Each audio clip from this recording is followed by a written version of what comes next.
This episode is brought to you by Stone B&B. Hey, frugal consumer, for your next road trip or family vacation, don't get skinned by those ritzy per noctum rates at La Quinta and Motel 5. The new shared lodging economy lets you use an app to rent a room from a total stranger. Take advantage of the market of a surplus of creepy loners with a spare room and a slightly too earnest desire for company. But beware, there is a potential downside to this convenience. That's right, you know what it is, shoddy construction. How do you know that your mere wood frame caravansary won't collapse on your bed in the middle of the night? With all your itinerary worries, wouldn't it be great to scratch that concern off your list? So schedule your next overnight accommodation with Stone B&B. Stone B&B only lists flop houses at the sites of 3,000-year-old Stonehenges and burial chambers, assembled entirely from chalk and limestone monoliths.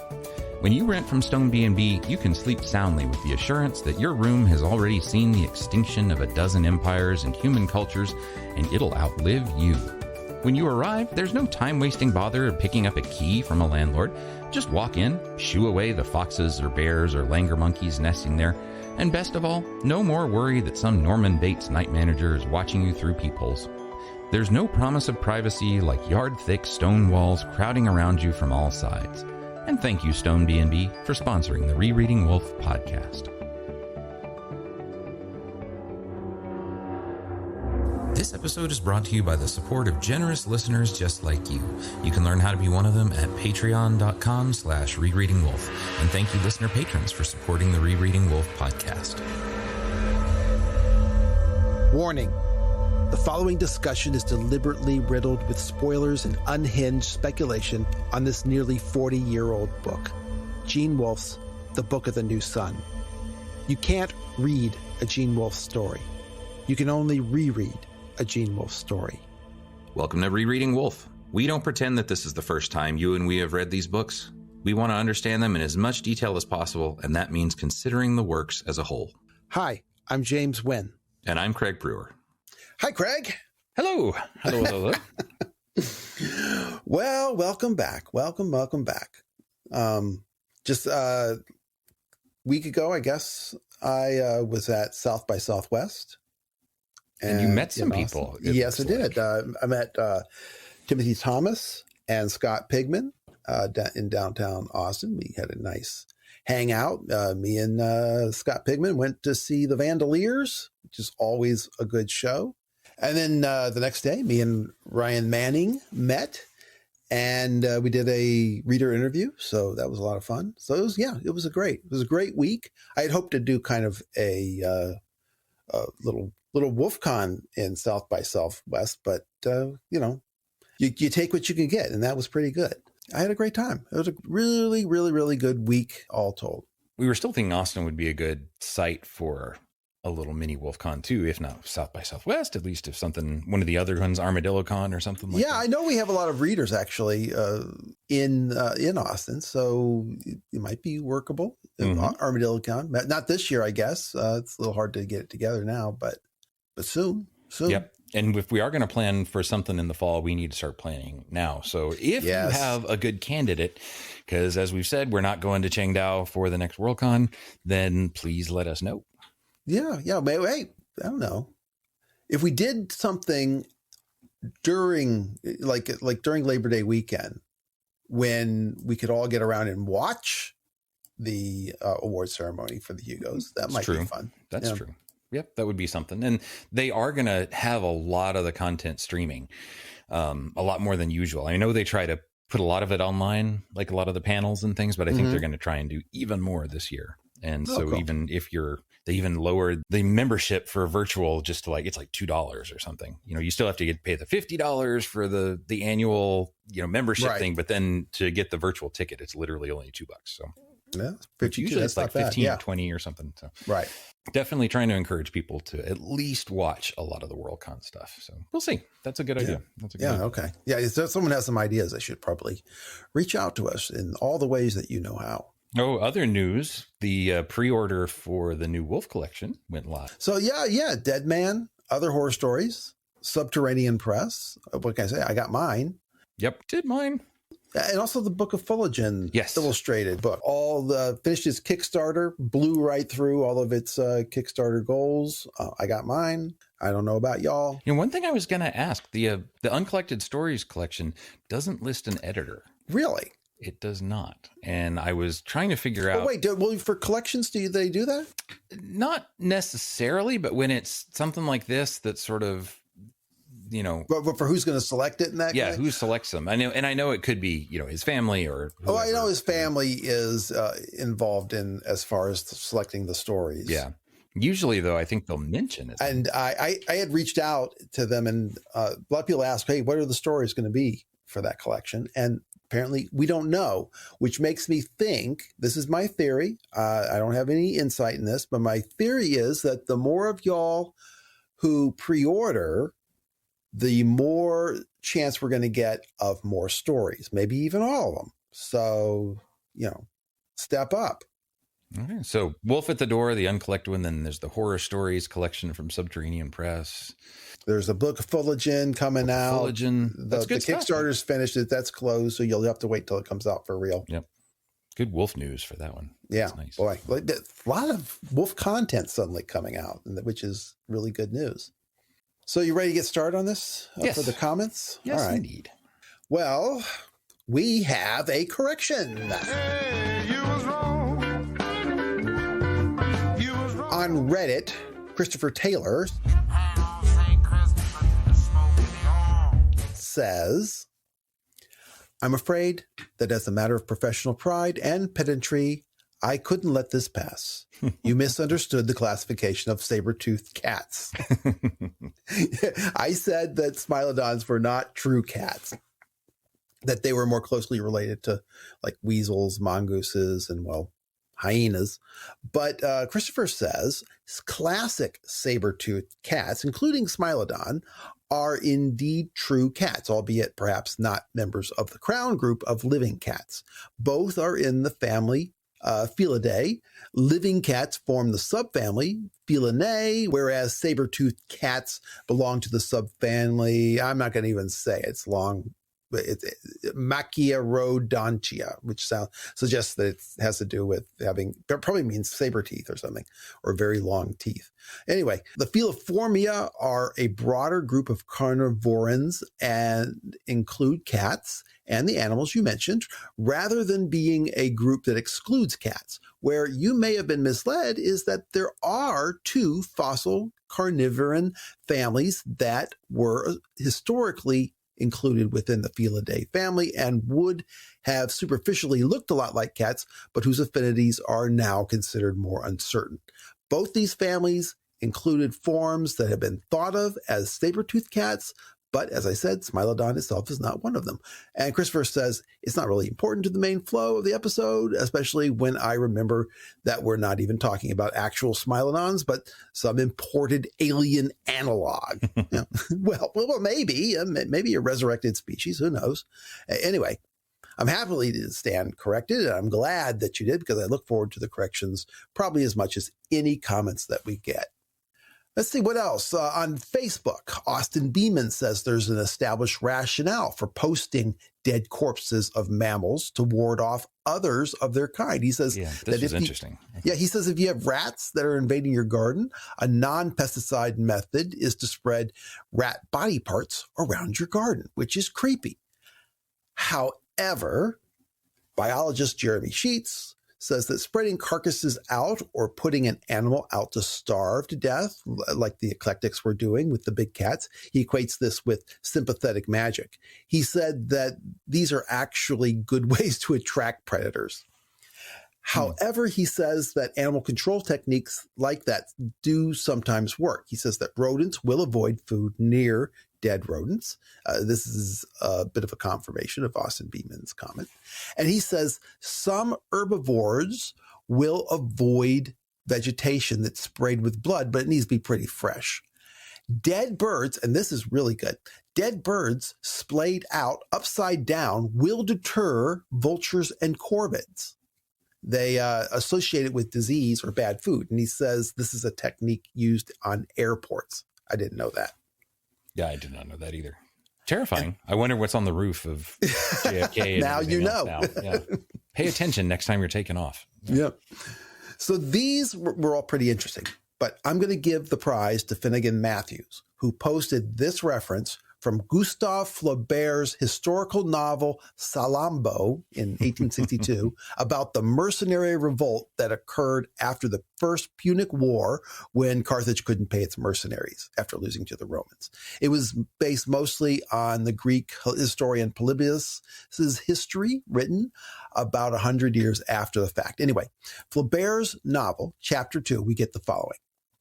They were marching through a wide passage formed by two chains of reddish hillocks when a nauseous odor struck their nostrils, and they believed that they saw something extraordinary at the top of a carob tree, a lion's head standing above the foliage. Hastening toward it, they found a lion attached to a cross by its four limbs like a criminal. Its enormous muzzle hung to his breast, his forepaws half hidden beneath the abundance of his mane. They were widely spread apart like the wings of a bird under the tightly drawn skin. His ribs protruded and his hind legs were nailed together, but were slightly drawn up. Black blood had trickled through the hairs and collected in the stalactites at the end of his tail, which hung straight down the length of the cross. The soldiers crowded around the beast, amusing themselves by calling out "Consul" and "Citizen of Rome," and threw pebbles into his eyes to drive away the swarming gnats. 100 paces farther on, they came across two more lions. Then presently appeared a long row of crosses supporting yet other lions. Some had been dead a long time, for nothing remained against the wooden crosses save the debris of their skeletons, and their half-corroded jaws were distorted in horrible grimaces. Others were in such huge size that the shafts of the crosses bent beneath the great weight and swayed in the wind, so that flocks of ravenous vultures circled high in the air without daring to alight. Thus it was that the Carthaginian peasantry revenged themselves when they captured ferocious beasts, by such examples to terrify others. It terrifies me. I mean, that's even more gruesome than what Wolfe describes by a long shot. So yeah, great catch. Yeah. The action and the purpose is all pretty close tie with Severian's encounter. And I consider this to be ultimate source of Wolfe's theme, unless an unlikely better one emerges. We do know, from Proust that Wolfe had an interest in French literature. Yeah. And Finnegan says that the novel, quote, feels like an influence on mercenary armies and elephant battles depicted in the New Sun. Ancient Carthage would give the Commonwealth a run for its money as far as decadence and brutality are concerned, and Flaubert knew a thing or two about inverting Christianity. Well done, sir.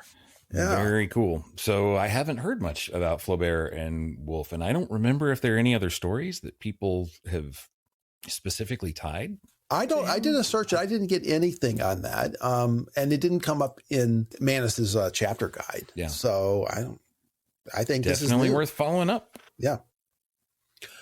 On Reddit, Mike Farrar says, "Far are your arms from me." Excellent episode. Another transition chapter that feels like not much happens, but is jammed packed. And I'll agree with that. Now, I suggested that Severian's attitude toward the suffering Smilodon seemed out of character for Severian, who only the night before left Jolenta to be potentially killed by Talus and Boldanders. But Mike sees it another way. And I suggested that, maybe the claw, which is making the Papa Bull more gentle, is having a similar effect on Severian. But Mike says, quote, "Freeing the Smilodon, I think it does go to Severian's character. Severian is a man raised as a torturer and is slowly rejecting torture. He couldn't let Thecla suffer and gave her the knife. He revived and cared for Triskele. Once he pacified the man-apes, he healed the arm of one, and here he frees the Smilodon." Well, So Mike is saying, Severian is capable of empathy to other creatures. And he goes on, he says, he can't keep the Smilodon because of the bull. He has no water to give it, so all he can do is free it from torture and imprisonment and wish it luck. And he tries to resume his old life in Thrax. The claw weighs on him until he rejects torture again and frees Syriaca, heals Jader's sister, and quits his job. He says, I think the contrasting the Smilodon situation to let Jolenta be hurt by Talos is unfair. Severian knows Jolenta loves Talos and wants to be with him. He doesn't know about the feel-good drugs that Talos gave her, and he doesn't know if Talos altered her mind to bind her to him. All he knows is that she loves him, and it would torture her to deny her every chance to convince Talos to take her with him. Well, okay. Mm-hmm. Mike makes some good points, right? But I think this justification goes a little too far, in my opinion. I don't really read that scene as Severian trying to be at all merciful to Jolenta, and Dorcas is simply appalled that he left her alone with them. Yeah, that one's a harder pull, because and Wolfe does really stress more the sympathy later, right? Mm-hmm. Like where it really is just obvious and on the surface that Severian's like, no, my feelings have changed towards her now. At this later point. Yeah. Specifically when as her beauty fades, as might say, Mike also has an explanation for why the claws seem to heal and rejuvenate everything in this chapter except Jolenta. He says, Jolenta can't be healed because she doesn't want to be healed. The claw can't help her. The Kameian can't help her. She wants Talos or oblivion. It's Talos, not Severian, that is the greatest sadist of the Book of the New Sun. That is arguable. Talos is anti-life. He even hates flowers. Very nice. True. It's true. In my own mind, I do find it credible that using the claw on Baldanders might well have begun to reverse the modifications he'd done in his body, and those changes might have looked very much like he was sickening and dying, and he might have even died. Jolenta might be being healed by the claw, and it looks like it's making Jolenta die as the waitress is restored. But then again, when he's trying to use it specifically on Jolenta, it doesn't glow. So I don't know. It's up in the air. I do think we are supposed to notice that everything is benefiting from the claw in this chapter, except for Jolenta. Except her. Yeah. But Christopher Taylor has a different point of view about my claw taming theory. He says, the affair with the bull always stands out for me as the clearest indicator that Dorcas is not 100% correct in her suggestion that the claw functions by shifting through time. Presumably, in taming the bull, Severian is not returning it to a previous state. So, that's a valid point. Mm-hmm. She might be correct in what it does in healing, or maybe she's not, but there is something else going on with the taming of the bull, and also in the turning of the water to wine. Yeah. And the Menate's hand doesn't grow back, right? It's right. Well, I mean, bleeding, and I don't know. Maybe it does grow back. We don't really see because Severian doesn't, for some reason, chooses not to tell us about it. Yeah, that's true. Yeah. On Facebook, Nathan Hester posted a YouTube video as a hint to the authenticity of the pewter straw that the herdsman was drinking from. He says, I knew about this beforehand because I once drank mate with my siblings years ago after my brother spent some time in South America. But in the video, we are told that people traditionally drink yerba mate from a gourd, which is specifically cured in order to take out the bitter taste of, drinking from a gourd. And you also drink from a metal straw, which is called a bombilla, which has a filter in the bottom to keep you from sucking in tea leaves. So when you drank mate, did you use a straw? I was trying to remember. I don't remember it going that way, but once he wrote that, I was trying to remember like the times that I had. Did they give me a special straw or something? And I honestly don't remember. Well, maybe if it wasn't pleasurable for you to recount, maybe they didn't. And maybe so. Their big mistake. Yeah. And I actually have a little bag of mate in there still somewhere, but I haven't made it in a long time because I do remember it was kind of gritty. So, kind of like Turkish coffee, like if you have like where you actually just boil it and then pour the grounds out, you always get a few of them. Yeah. Well, Philip Bonner said, I had a period of being habituated to mate, and I would counsel against it. It is stronger seeming than coffee, the active ingredient being a stereoisomer of caffeine molecule. You can get really cranked up on the stuff. As an addiction, I found it more difficult to manage than coffee, with sleepless nights and moments of paranoia. Nice. When I finally decided to quit it, there were worse headaches and withdrawal pain than I've ever experienced with coffee. Well, that explains a lot about Severian, really. Jeremy Sheets.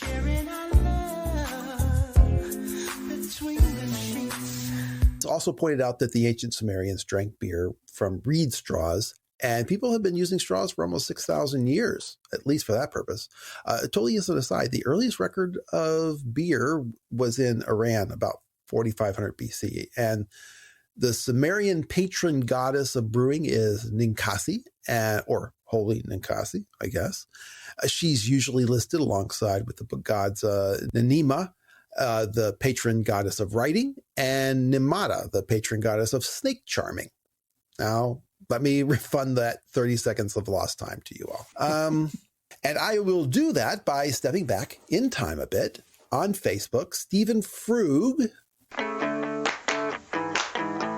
And I can do the Frug. Is listening to the parting chapter episode, chapter 26 of Claw. And he has some words of warning and a correction for some of our takes in that chapter. Like all of these, I'm trying to do better about putting these links into the show notes, and these will all be there. So he says, I'm going to beat on a drum I've played often before. The threat of close reading and looking for clues is to miss what is there, not as subtle hint to rereaders, but because it is necessary for first-time readers. There's no reason to assume some subtle point if something is necessary to tell the basic story. And he sums it up saying, so I suggest, as one negative side effect to your generally fabulous method, you have a tendency to overread and miss the obvious, as you did here. And I'm starting with this in order to acknowledge that Frug is definitely correct, right, about the perils of our method. We've spoken in the past about how our process can often lead to missing the intended humor of a situation, and of course, overreading what is a common turn of phrase, or finding an association in the etymology of a word or name that Wolfe never intended, or drawing an unintended conclusion from one of those associations. So these are all, real risks. Yep.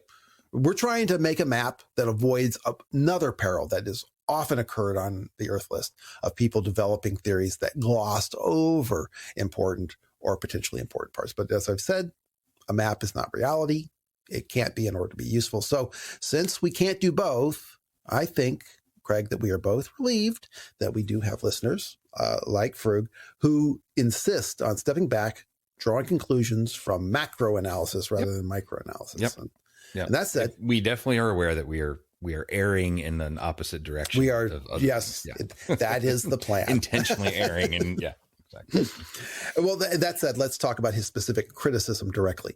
In the chapter, The Parting, there's that passage where it is said of the Conciliator that the story goes that he once took a dying woman by the hand and a star by the other, and from that time forward, he had the power to reconcile the universe with humanity and humanity with the universe, ending the old breach. And we theorize that this seemed to be intended as a hint that Severian himself was the Conciliator, although only a highly suspicious first-time reader would see it that way.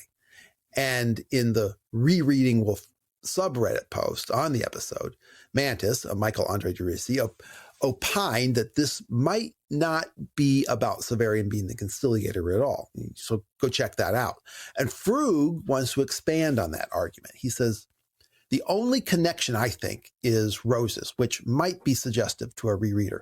But even then, the symbolism is cloudy enough that it's hardly that big a clue. Indeed, I myself think it hardly counts as a clue at all.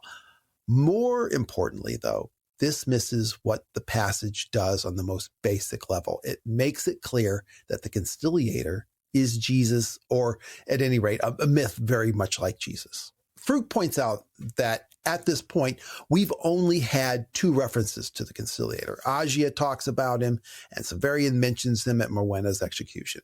And Frug says, Both of these make it clear that the Conciliator is a mythic religious figure. He's a master of power. He will come again as the new sun and so forth. But those are common to a lot of myths. And Agia, she did say he did miracles, but lots of mythic figures did this. All of which is to say that it is in Dorcas's discussion that we get really solid information that the Conciliator is Christ, either a memory of Christ that we are familiar with or a parallel myth or something. She says, quote, he was not a human being at all, not a cacogen, but the thought, tangible to us, of some vast intelligence to whom our actuality was no more than the paper theaters of the toy sellers, which is a good summary of the incarnation, he says. And she says he had the power to reconcile the universe with humanity and humanity with the universe, ending the old breach, which is a good summary of atonement for original sin. And she says he had a way of vanishing, then reappearing when everyone thought he was dead, reappearing sometime after he had been buried, which is a good summary of the resurrection. And those three central doctrines of Christianity, none of which were clearly associated with the Conciliator before. So Frug thinks that's the point of Dorcas's explanation.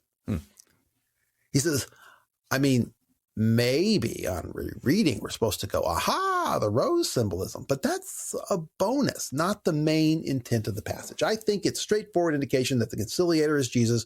What about saying that he has appeared as an animal? That could either be a distorted reference to the idea of Jesus as a sacrificial lamb, or an indication how the myth has been distorted over time, or even a nod toward Aslan.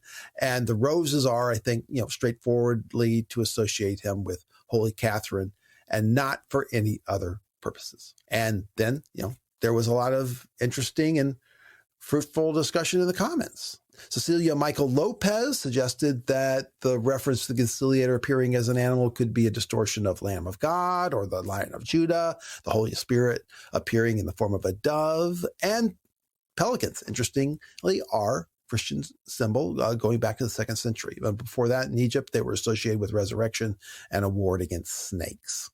Christ. Yeah. So, Frug follows up with a comment that rather than a hint that Severian is Conciliator, he says a simpler explanation would be that the features of Christ's story have become amalgamated with more recent memories of Severian's sojourn related in Earth, the New Sun.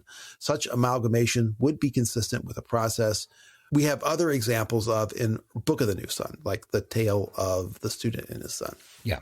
And I think that's probably right. In the end, I think, it's supposed to remind you enough of the Christian story, but also be different enough that you're supposed to just make that connection. I think that's probably right. Just like what the Brown Book stories mostly do is, show you enough to make you recognize it, but then make it weird too at the same time. But is it really an either or situation? Not necessarily. No, not at all. Not necessarily. Yeah. I mean, there's been plenty of times, but I think definitely the effect, and I'm quite sure the effect on me the first time I read it was, oh yeah, that's a very Christian-y kind of thing to say. So yeah, maybe. Well, certainly for a first time reader, I'm not sure. I'm not sure. I buy in with Frug's rejection that the association with Severian is not intended, but it's not the only way to take it. It's not the only thing going on. And as typical, that's usually true for these passages, right? Yeah. Yep. Yes, indeed. Let's see. On Facebook, new listener Greg Fabic has an theory regarding Severian's encounter with Triskele. He thinks that Triskele represents Cerberus. Instead of 3 heads, he has 3 legs. It's one of those, theories until you think about it, Craig. Greg notes that Triskele guards the entrance to Severian's passage to the underworld, and he says Triskele also marks that transition from boy to man, according to Severian himself. Triskele also marks the transition from torturer to healer. Triskele marks the transition into an afterlife as a man and healer, a reborn Severian from his baptism. So, okay, Greg, this is really good because a lot of people don't realize that Cerberus is in fact a liminal deity, a divine guardian of gateways, just like Janus, just like Cronus, old father time, and per Robert Graves and perhaps Hamlet's Mill, I can't remember, the rising of the dog star Sirius, the brightest star in the sky, and Canis Major heralded the vernal new year. And I don't know if Greg knows this or not, but it led to an interesting conversation. And Adrian de Forest says, well, that makes Valeria Persephone, which is very astute. And then who is Hades? I asked. And Greg liked Adrian's point as much as I did. And he said, if she's Persephone, then the strange claim of never going up in the building she lives in makes sense. And she will also reign over and survive the transition from winter to spring when the new sun returns. And some will say, hey, what? She survived the flood? Yes, Craig. As I noted in Severian's conversation with Adillo, Severian says in Earth of the New Sun that Valeria survived the flood. He says he can feel it. And so when this sort of thing comes up, I like to speculate just how far Wolfe might have taken it. So I asked, so who is Hades? And remember, the myth of Persephone, also meant, by the way, is that she was abducted by Hades, and her mother, Demeter, weeps over her loss, and the earth begins to grow barren, and the earth, just like the earth with the dying sun. And then Hades cuts a deal so that she spends 6 months with her and 6 months, in the underworld, which is the fall and winter. And Greg says, well, maybe Typhon. And, he gets into some spoilers of other Earth novels. And another possibility, he says, is Severian. Potentially, he says, if an alternate timeline, Hades as an autarch who's neutered, the ruler of winter. Note that Valeria Persephone seems to live outside of time. And in this state, she is a quantum character, he says, whose fate is not determined. Same with Severian. His futures are a battleground that higher powers are trying to influence. Well, I propose, maybe Aniri, but I admit I like Craig Severian for reasons of my own, as anyone who has listened this far will be able to guess. It is, after all, Severian who is consistently equated with death. But naturally, these astute listeners will guess, I don't mean it was our Severian who put her in the atrium of time. But I want to take it further. I think there could be value, not in equating Valeria with Persephone, but in equating her to Eurydice, the wife of Orpheus, or even better, with Hercules, who had to go to the underworld to get Cerberus, to rescue Theseus, Jonas maybe, and to rescue the woman Alcestis. I don't know, but there's definitely a lot to build a theory there. I'll get back to you on that. I definitely like the idea of the first Severian rescuing Jonas from the mirror world. So anyway, Craig. No, it's very, very cool. Very cool. It's, I like the possibilities. Yeah. So also, Rod McDow on Facebook recommends Apuleius. How do you pronounce that? How do you pronounce his name? I've never had to say his name out loud. I don't know. Apuleius. I think it's Apuleius. I think it is Apuleius, and I'm trying to think. Yeah, because I always get him mixed up with Asclepius, I think, but Apuleius. No, that's definitely not that. Apuleius. Yeah, his book, The Golden Ass. Mm-hmm. He likes it as a key to reading the Book of the New Sun, and hopefully he'll write an essay on that sometime. Got my old geekiness going, because that was part of my dissertation research, was ancient romances and things like that. So Heliodorus and Apuleius and brought back good memories. You keep the crooks and charlatans in business, babe.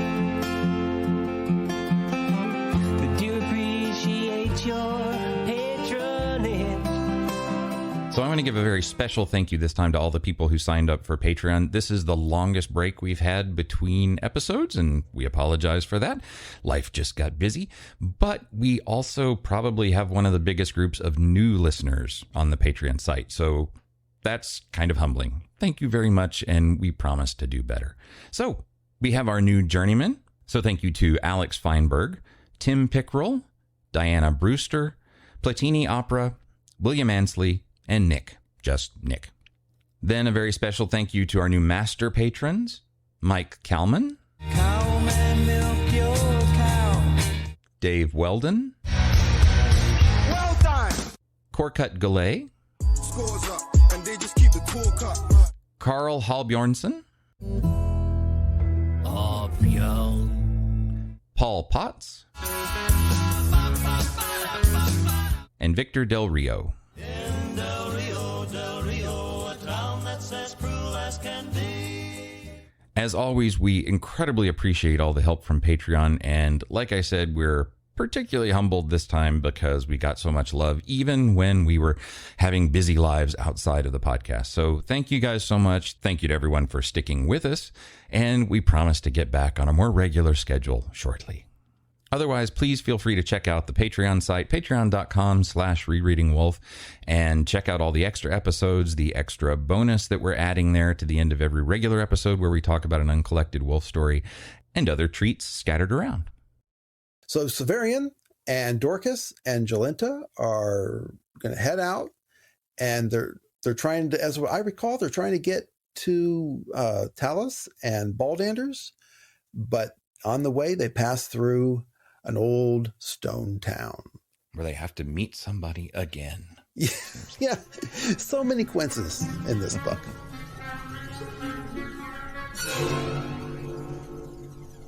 Chapter 30, The Badger Again. Just as a quick little aside, if there is some noise behind me while I'm talking tonight, I apologize. My children are having a sleepover, and even though I keep asking them to be quiet, they're having a lot of fun. So we're gonna try to talk during the lulls and also do some magic plug-in noise reduction and stuff. We'll see. But if you occasionally hear things, it's not that you're hearing ghost noises; you're hearing a bunch of adolescents. So, okay. You're not recording in a hotel lobby. No, unfortunately, that might be quieter. So, yeah. Okay.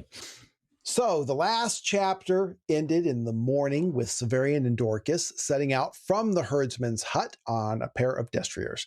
Last night was the evening after they split from Talos and Baldanders. So probably about 1 month since the Feast of Holy Catherine. Now, remember that Severian has asked the herdsman the direction of Lake Diaturna. He said that they'd have to go through the stone tower. They're trying to get to Lake Diaturna because they want to catch up with Talos and Baldanders and make him, give Jolenta her injections again, right? So the herdsman had told Severian that, yes, there is a city, but no people. But still, Severian had hoped it would be more like a village, something like Saltus, maybe someplace with a little outpost at least. What we found instead was scarcely the remnant of a town.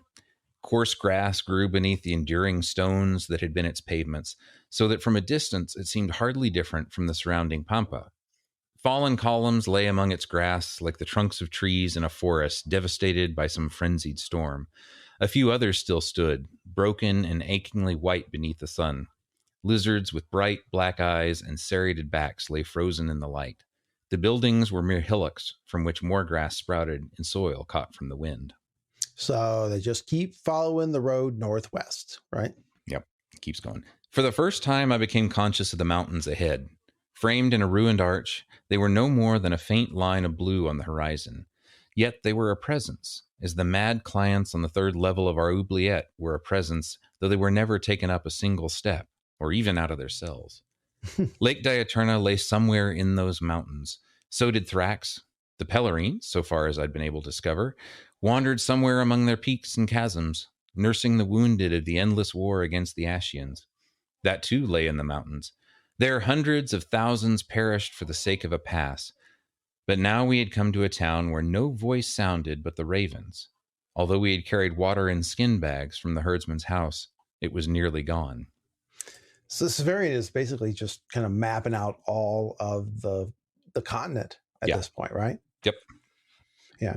And even callbacks to the oubliette from where he's come. Yeah. And it also strikes me though how he really is saying like so much of everything else that's going to happen here in the next two books happens in and just beyond these mountains. And it never really caught me before that. Yeah. We kind of have like these plains and a river, fields and whatnot. And then the second two books really are housed in mountains. I mean, I think we all know the mountains from his moment with Typhon, of course, and then all the autarchs carved into the mountains. But here, everything else that happens really is happening in the context of these mountains and the statues that they've been carved into and all of that. So it's just a good thing to keep in mind that there is really a sort of setting shift between the two halves of the whole 4 books. Yeah, you mentioned the halves. While they're walking through these ruins, this is being set up as kind of a pivot point where you get a mental montage of all the things that happened from where Severian came from and where he is going. Yeah. Right? He's going to go to the war. He's going to go to the mountains. He's going to go to Lake Diaturna.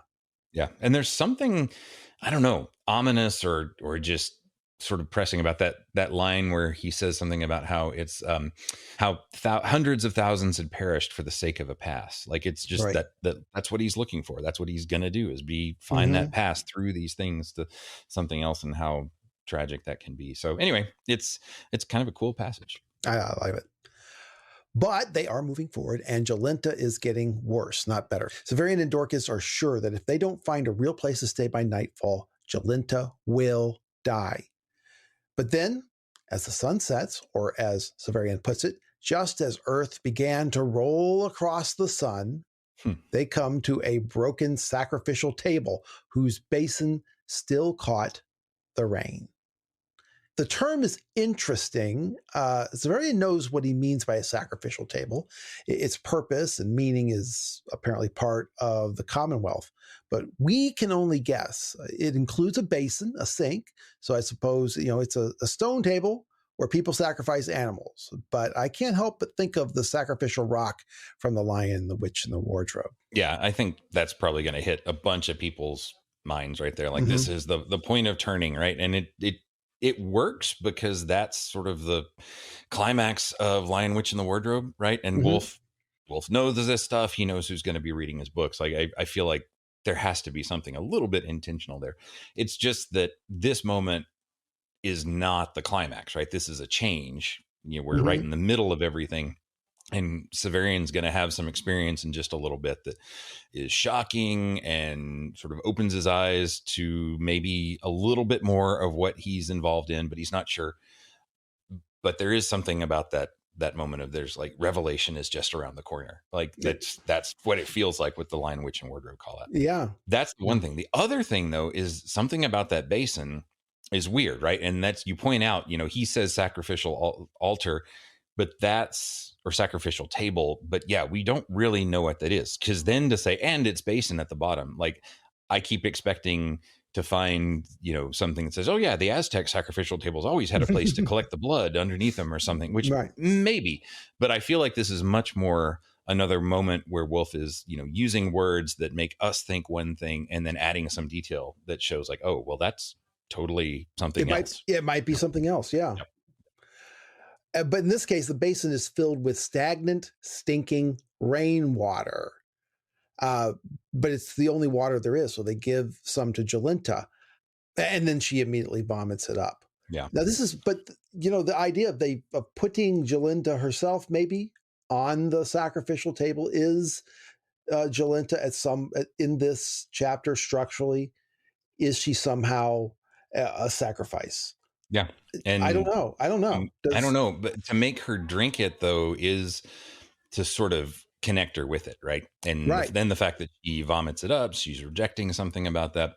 So, so she, just like the blood would be theoretically dumped into the basin, she vomits up the water. Yeah. It's also dumped into the basin. Yeah. So there's a lot of ways you can take that. And it's really suggestive, but it's not perfectly clear to me. I think one thing that it does make me think, though, is that whatever's going on with Jolenta, there's something unfortunately corrupted. Like, not the fact that the sacrifice altar, that she's rejecting that. I mean, I don't want to say that sacrifice is like, usually that's seen as like the sign of like pagan religion, sort of like pre-Christian religion.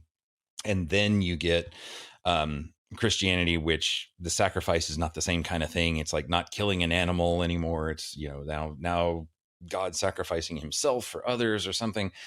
But for her to turn against something that's normally seen as a symbol of worship or an offer to the gods, and she not be able to like literally keep that down, like it somehow nauseates her, just makes me think that there's something about her that is not necessarily her fault. Like it's Talus's fault, I think, that it's saying, but that she's caught up in something unholy. somehow. Well, Talus and Baldiners did sacrifice her. Mhm. They Oh, knew yeah, what totally. was going in order to get what they wanted. And perhaps that's the idea of her as the sacrifice. Yeah. Yeah. But Yeah, she, in Christian fashions, we always think of the sacrifice as somehow divine or holy.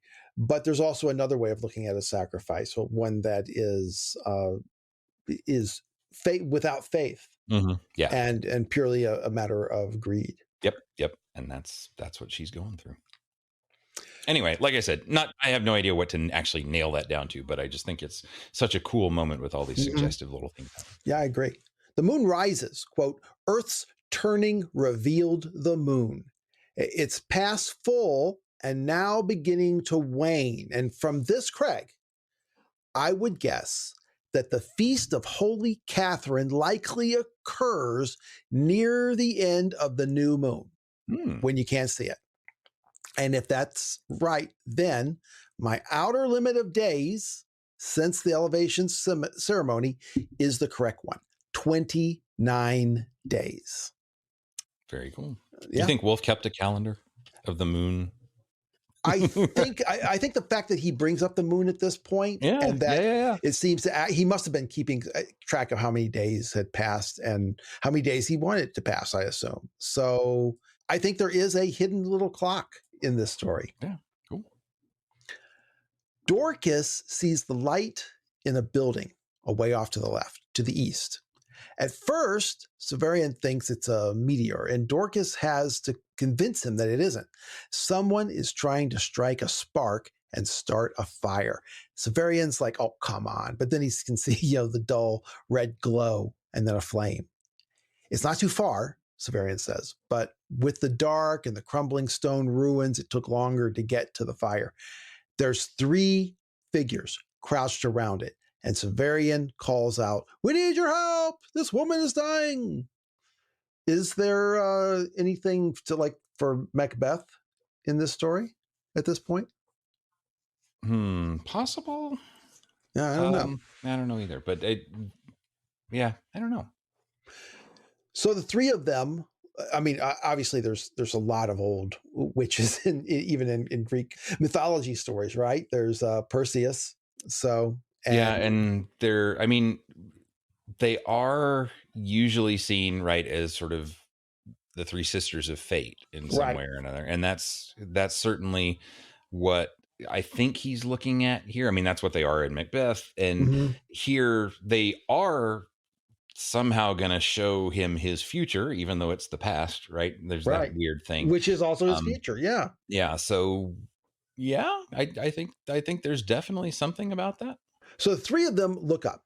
Either they are looking out of a window or through a broken wall, but they are on an elevated floor. And Severian hears an old woman's voice.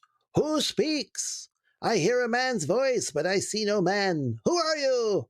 And Severian is hidden under his Philogene cloak. So he throws it back and says, "I'm right here."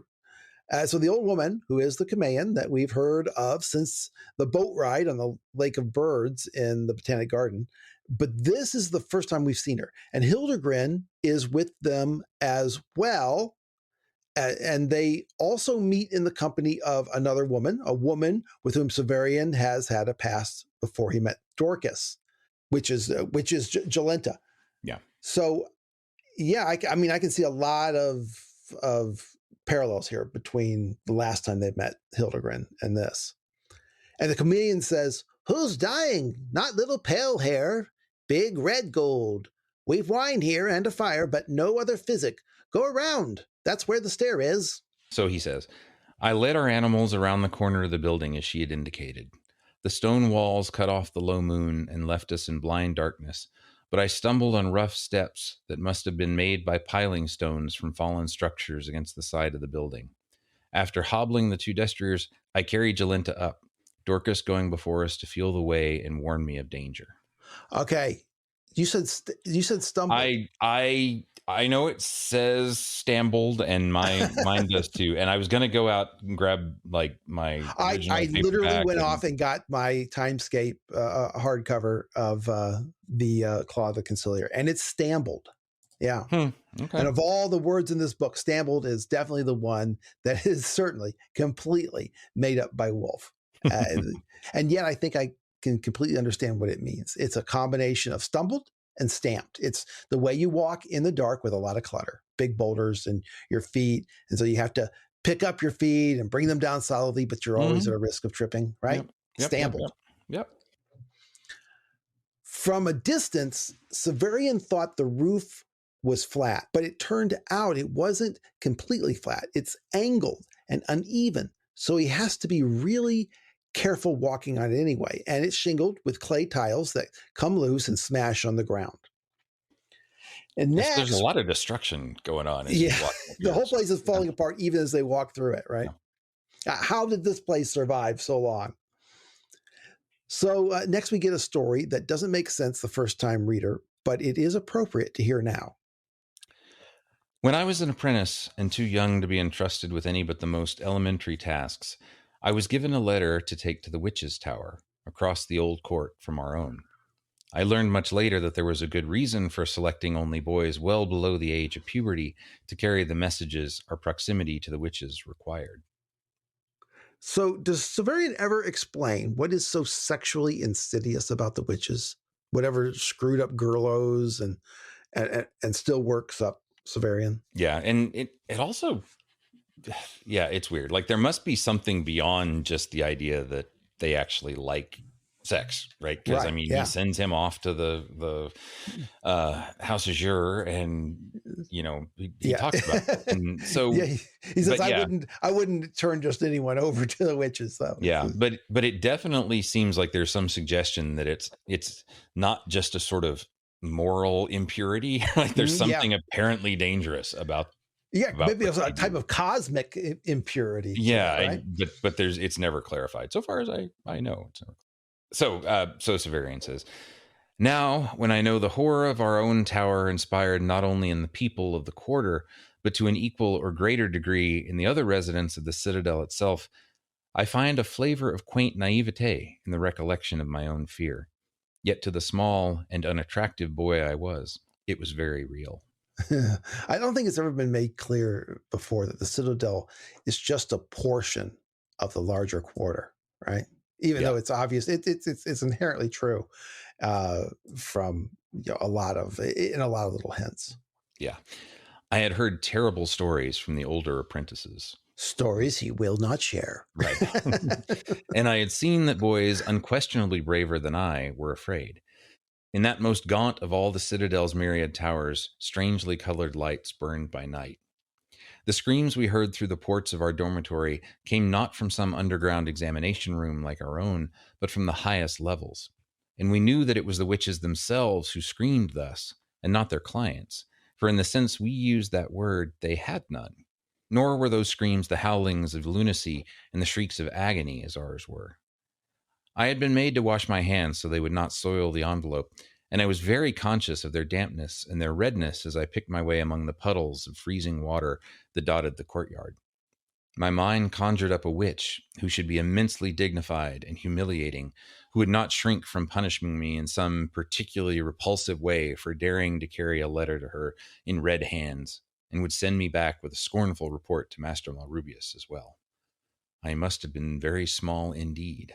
Yeah, despite having perfect memory, Severian hadn't been measuring his own height at this age. So this isn't a memory error, I think. It's not like he couldn't choose to access when this event happened if he chose, I think. So. I had to jump to reach the knocker. The smack of the witch's deeply worn doorstep against the thin soles of my shoes remains with me still. Yes? The face that looked into mine was hardly higher than my own. I'm thinking of Linda Hunt. She should play this role in the 1980s movie adaptation. So, yeah. Look up The Year of Living Dangerously, kids. The face was one of those outstanding of its kind among all the hundreds of thousands of faces I've seen that are at once suggestive of beauty and disease. Again, is there any hint to this in the background of the command? I don't say to the background of the witches because obviously, they're probably mostly made up of women who were given to them as infants by the Mansion Tower. But remember, the woman that the Calde referred to as Mother Pyrexia, she was buried in her house like Barnock. The description of her when they opened the house suggests to me someone like the Kameian.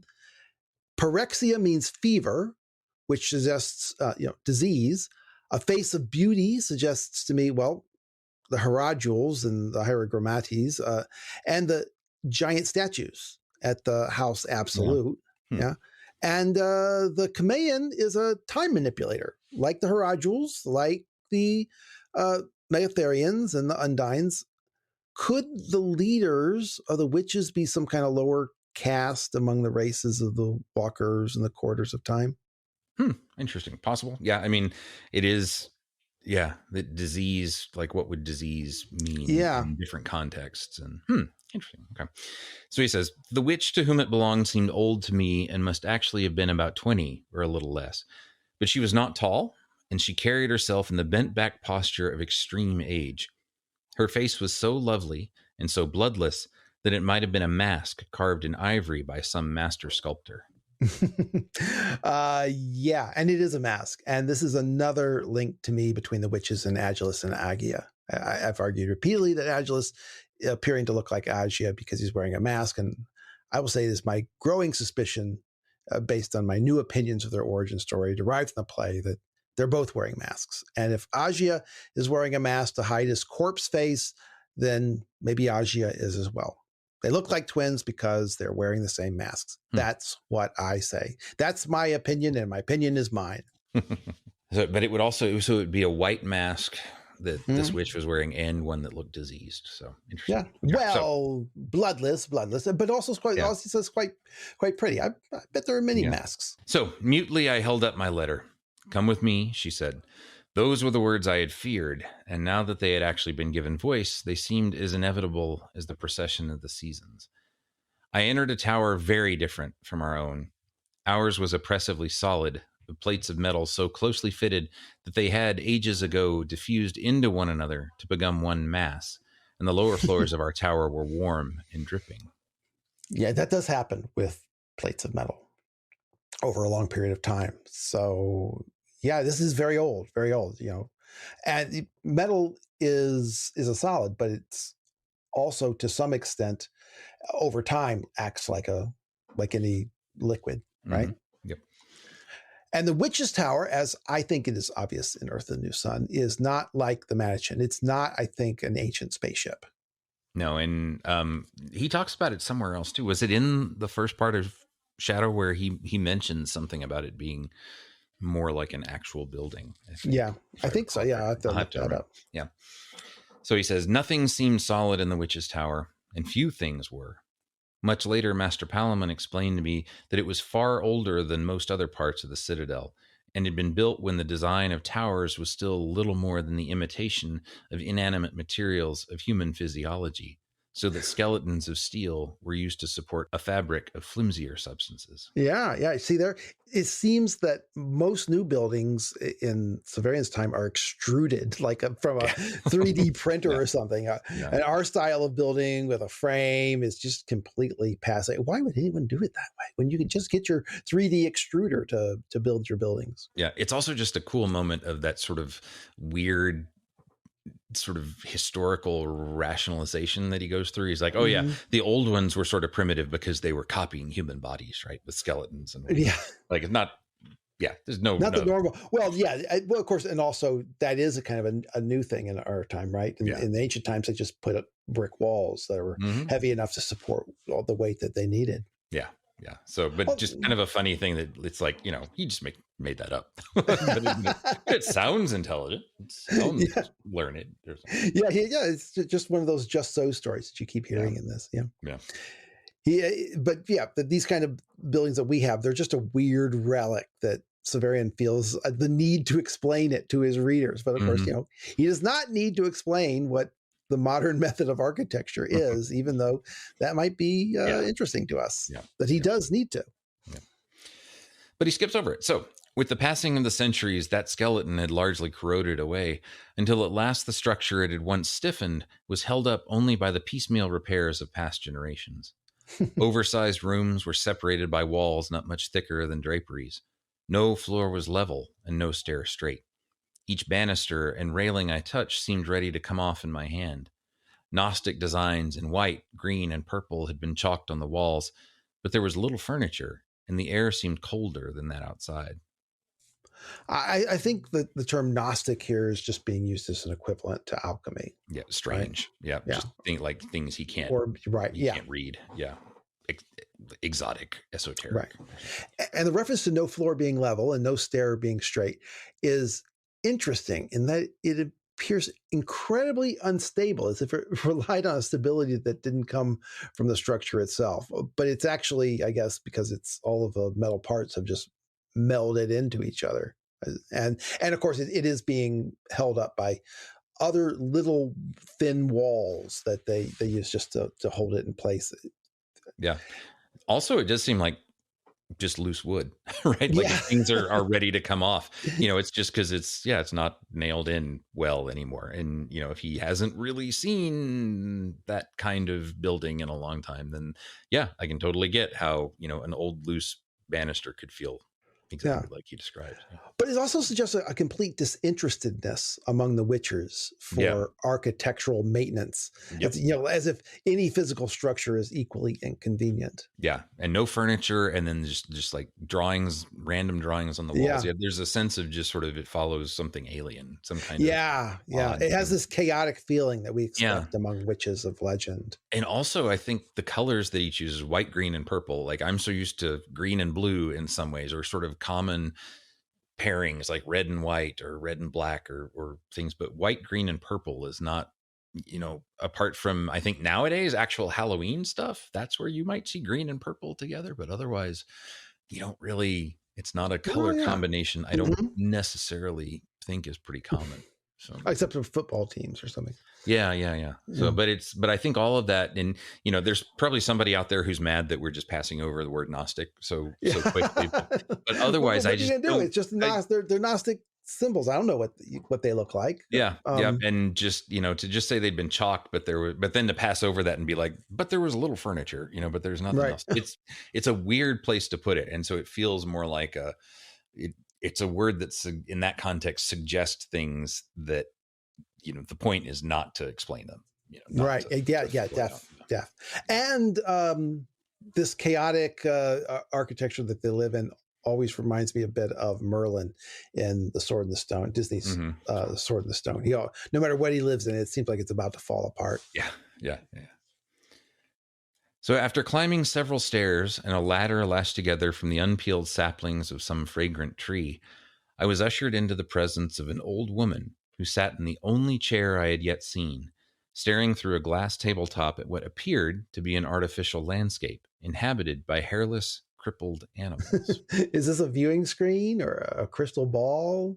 Or is she looking at her experimental mole rat colony? I don't know. Yeah, I mean, who knows? Like a glass tabletop? Like, is it just a monitor on its back or something? Right, exactly, like yeah. So, which, we don't know.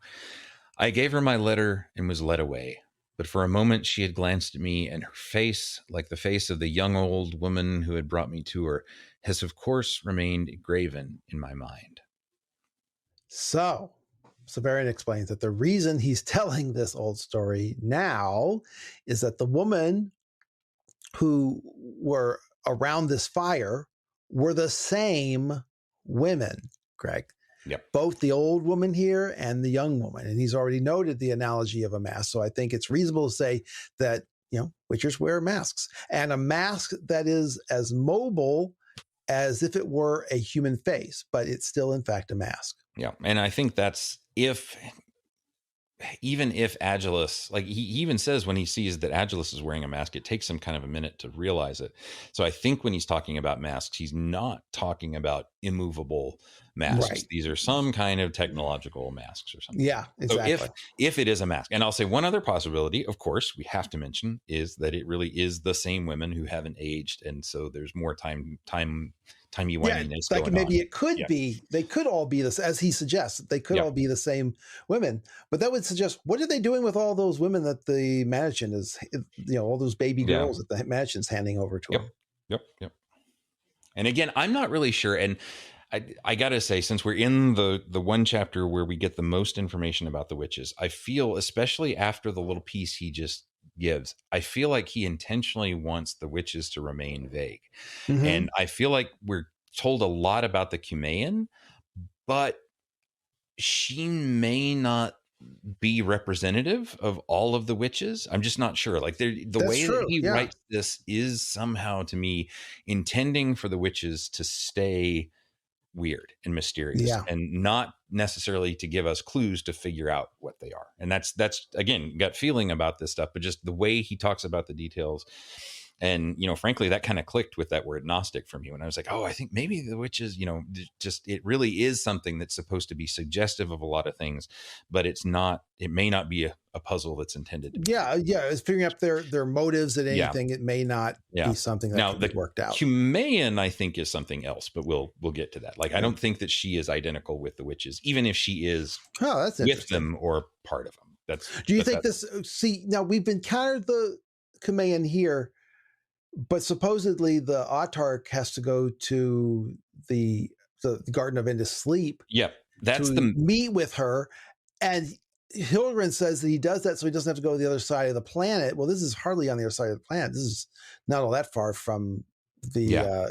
So what does it mean? Yeah. So and I also think that when he describes Merryn here, she seems much more human than the Cumaean does to me. Like, she seems more like a person who maybe does stuff. And who knows, maybe the witches are all just like the servants of the Cumaean or something. I don't know. But I do get the sense that the Cumaean is not human, but the witches mostly are human. And I think that sounds believable. Assuming that there are more than one assistant in the entire group. Yeah, exactly.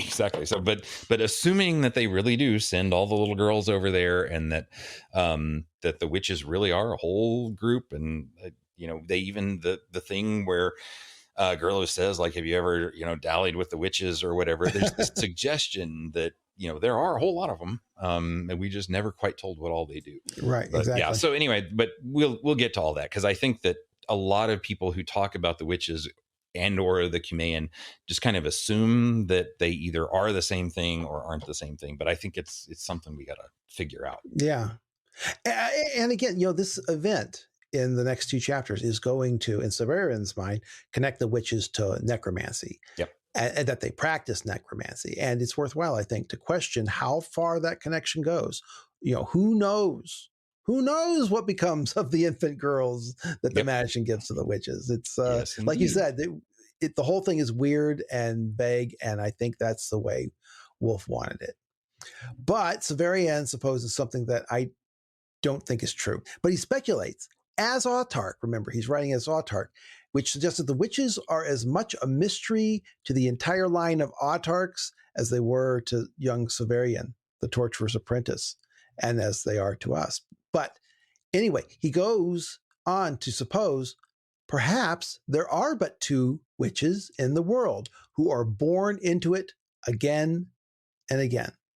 And I doubt this is entirely true, or at least not true for the reason that Severian supposes, that their faces look the same. But given their power over time travel and apparently mirror technology, I don't know, it might be true in some way. Yeah. Or maybe it's like the Sith. There's always one, and there's an apprentice, and it's just the archetype that there's always only 2 at any one. Let's not go over George Lucas's mistakes. So in the plotting of Star Wars, the 2 witches are the Cumaean, the old one, and Merryn, the young one. Just 2. But remember. Which, by the way, her name is somewhat close to Merlin. Just got to point that out. Yeah. Yes. But remember that when Severian first approached the fire, he saw 3 figures. The third was Hildegard, whose presence here is something of a mystery, even when this volume ends. Yep. Hildegard, and remember, that is not his real name, it's one of the aliases that he uses. Hildegard is hiding. And why? I suppose is his first response to any situation. He's like a squirrel. Assume a predator and consider later. Yeah, and it's also interesting to remember the title of the chapter is The Badger again. Mm-hmm. Badger is Hildegard. So even though we're getting all this talk about the witches and they're kind of the focus of it, even when he starts talking to Hildegard again, the title of the chapter is Badger again. So Right. a repetition of an alias for something else. Yeah, which is Exactly. And we should talk about Merryn, but frankly, much of what we know about her extends beyond this book and even or beyond Earth of the New Sun, all the way to the end of The Long Sun, The Short Sun super novel. So let's pick this up before we close so that it'll be easier for people to drop out of this discussion if they want to. so for the people who get very picky about the spoilers and like, are you spoiling all of Wolfe or Yeah. just New Typically Sun, or we does are. that include Earth? We're trying or to be not? nice. We're trying to play nice with The Long Sun and Short Sun, but once again, that's not easily done. So Merryn asks, what's wrong with Jolenta? But the truth is that beyond the bleeding, they don't really know, but they do suspect Talos could help her. So they don't think it's only that. Anyway, they try to explain. But before they finish, the Kumean puts Jolenta's head in her lap and pours wine into her from a clay bottle. Normally, we ought to always assume that when whatever Severian thinks is wine is not wine, and what he thinks is a clay bottle is not clay. But I think it really is that here, because the Kumean says it would harm her if it were strong enough to harm, but this is 3 parts pure water. She tells them that Jolenta would surely have died if they had not come upon the witches tonight. And in fact, we know Jolenta is not going to make it anyway. Yeah. And she says, quote, you were fortunate to come upon us since you want to save her life. But whether she is also fortunate, I cannot say. I think she kind of sees, she is more empathetic really than Severian or Dorcas. She actually sees, she may not want to be saved.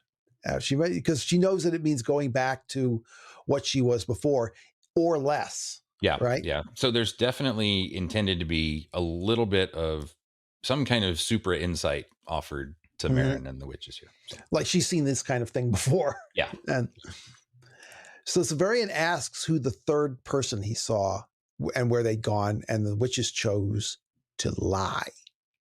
She stares at Severian, we're talking about Merryn, and then looks down at Jolenta, and Merryn says, there were only 2 of us. You saw 3? Why lie, Craig? What are they up to? Why hide that they were talking to another client? Was the third person Hildegren saw Hildegren, or a third witchy entity when the witches, do their thing? Mm-hmm. Yeah. And that's a question. Yeah, I don't know. Yeah. So Severian asserts affirmatively that there were 3, and Merryn deflects by explaining that the old lady is, quote, the Kumean. And Severian had heard the title, again, at the Botanic Gardens, and he knows that he's heard the title before by, quote, for a moment I could not remember where, and the younger woman's face, immobile as an Oread's in a picture, gave me no clue. An Oread is a mountain nymph, and they were associated with the virgin huntress Artemis, who, like each of the Olympians, is a figure in the constellation Orion, the hunter. But anyway, Severian is familiar with mountain nymphs in pictures, and Merryn's face is immobile and pretty, like a face in a painting, a mask. Dorcas knows the name because Dorcas knows everything. She says, the Kumean, the Cirrus, and then asks about Merryn, who explains that she is the Kumean's acolyte. An acolyte is Greek for assistant. It's most commonly applied to an assistant in a religious ceremony. Yeah. So one thing we should point out, Severian does say for a moment I couldn't remember, right? Which is important because it is kind of like a big punctuation that he said before. He doesn't have, necessarily magic perfect recall of everything. But for him to suggest for even just for a moment, like to just call attention to the fact that he couldn't remember something, to me, that just calls out, there's something strange going on here, right? Yeah, I agree. Something agree. Doesn't line up with memories and identification and sort of who is who or what is what. My guess is that it's something about the sort of weird timey-wiminess of the Kumean, like just how we find out, what she really is somehow not human or something like that. Yeah, I feel like she's bending time, the time portion of space-time around her or something. Yeah, and that fits back too with like when he saw her at the witches, when he said too, there was that little moment where he couldn't remember exactly how tall he was or something. It's very subtle, but if you're looking for and if you're really pushing on points where Severian deliberately sort of calls attention to his memory not working right, that's pretty interesting. And I do think it's supposed to suggest something about,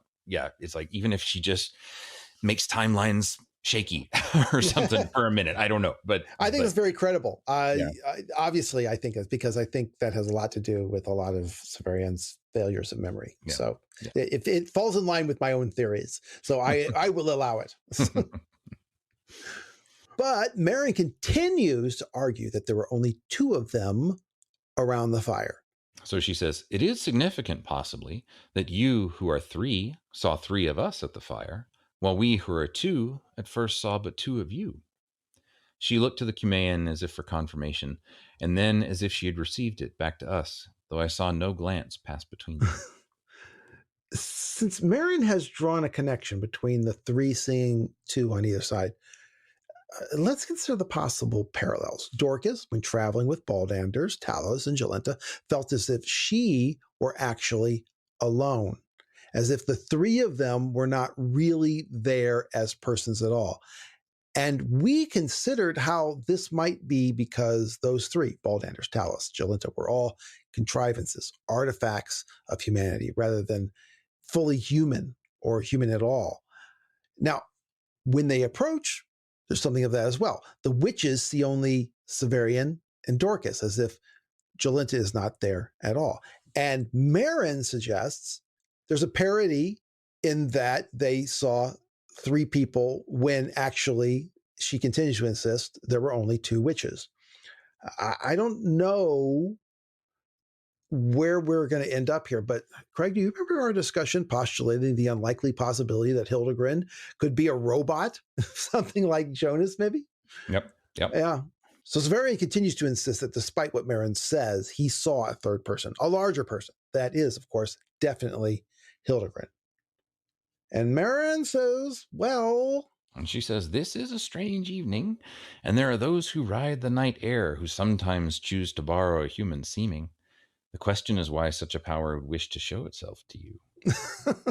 So she's like, she's just met these people, and she's like pulling up legends and telling them they're lying. Yeah. And the other thing too that I think her point suggests is that you always see through your own filters. You always see yourself in everything else, right? Oh, yeah, like a mirror. Yeah. That you always project what you want to see. That's kind of, to me, like if it's a fable that there are 2 of you, or there are 3 of you, so you saw 3, and there are 2 of us, so we'd see 2. That to me seems kind of like the fable that we only see what we are really. So could be that's also sort of the total opposite of what they're going to eventually show Severian, which is wild, and he's going to see through things and like see the Cumaean, what she really is, and see through time. So I don't think she means that really. So you think that there is nothing more to this than that she's lying? I'm not sure about that, but I don't think what she gives there. I think she's the fact too that she mentions this other thing that's definitely like a fairy tale or something. I think here she's just intentionally being cagey, and she's just trying to not play with them, but maybe set them off guard, or to just, not have to be the one to settle on anything. Like she doesn't want to give away anything about who she is or what they are. Well, look, you're probably right, because I can't settle on any alternate story of what Hildegrin actually is. But there is that little bit about those who ride the night air who choose to borrow a human seeming, even if Hildegrin isn't a robot. And I think he probably isn't. Doesn't mean he's necessarily human either. He's a character with a long past. Yeah. A really interesting past. One he himself considers to be interesting. And who knows what his story is. Yeah. And I still love the idea that, he's just like super heavy, right? Like whether he's a robot or not, he's been eating some of those little lead bullets that they feed to the dead. So right. Yeah. But it's when he brings up about how he sinks in the lake of birds, it's just such a cool moment, because it could be that he's a robot. It could also be he is just really big, but it's just weird enough that it leads you to speculate. Like it's just so perfectly a chosen detail. It's not, it's not totally surreal. It's just weird. Well, he might not be a robot. Maybe he's something else. Who knows? Maybe he's something else. Yeah. Maybe he isn't a borrowing a human seeming. Yeah. But still, I mean, so the chameleon is also borrowing a human seeming. Yeah. And that's what her reference is referring to. And it could be too that what they're doing is just really being cagey just for secrecy's sake, right? Like they just really don't want anybody else to know what they're doing here. And so that's why she's being all weird. It could be as simple as that. Yeah. But we just don't know because she seems to lie unless we really did switch, dimensions or times or something. Yeah, well, I mean, but what does it matter? Because honestly, too, remember, too, he does have to walk a path to get up here, right? He's got to walk a certain way. He takes some time to sort of talk about how they walk around. Oh, wow. Exactly. Yeah. So that's the only other thing I'm thinking is that Wolfe does take time to point out how Severian has to walk a certain path to get up here. And it's dark and confusing and he stumbles and all that kind of stuff. So, that's been the sort of big telltale sign before of time travel or weird things. It could well be happening again. It's a nice catch. I like that. So she seems so casual and forthright that Severian would have been inclined to believe her, but Dorcas is not having it because she says that the third person could have crossed across the roof and is hiding on the farther side of the ridge. And it's not clear to me what ridge she's talking about. It's very hard to draw a map of this scene. I didn't know if she meant like a ridge of a house, like a gabled roof or something. I don't know. I don't know. So, okay, let's accept that Merryn is lying and there's nothing more to it than that. So, you still have to ask, why did she lie? Yeah. Would it be in the witch's interest to hide the fact? We're not only hiding that their supplicant was Hilderin, but that they had another supplicant at all. Yep.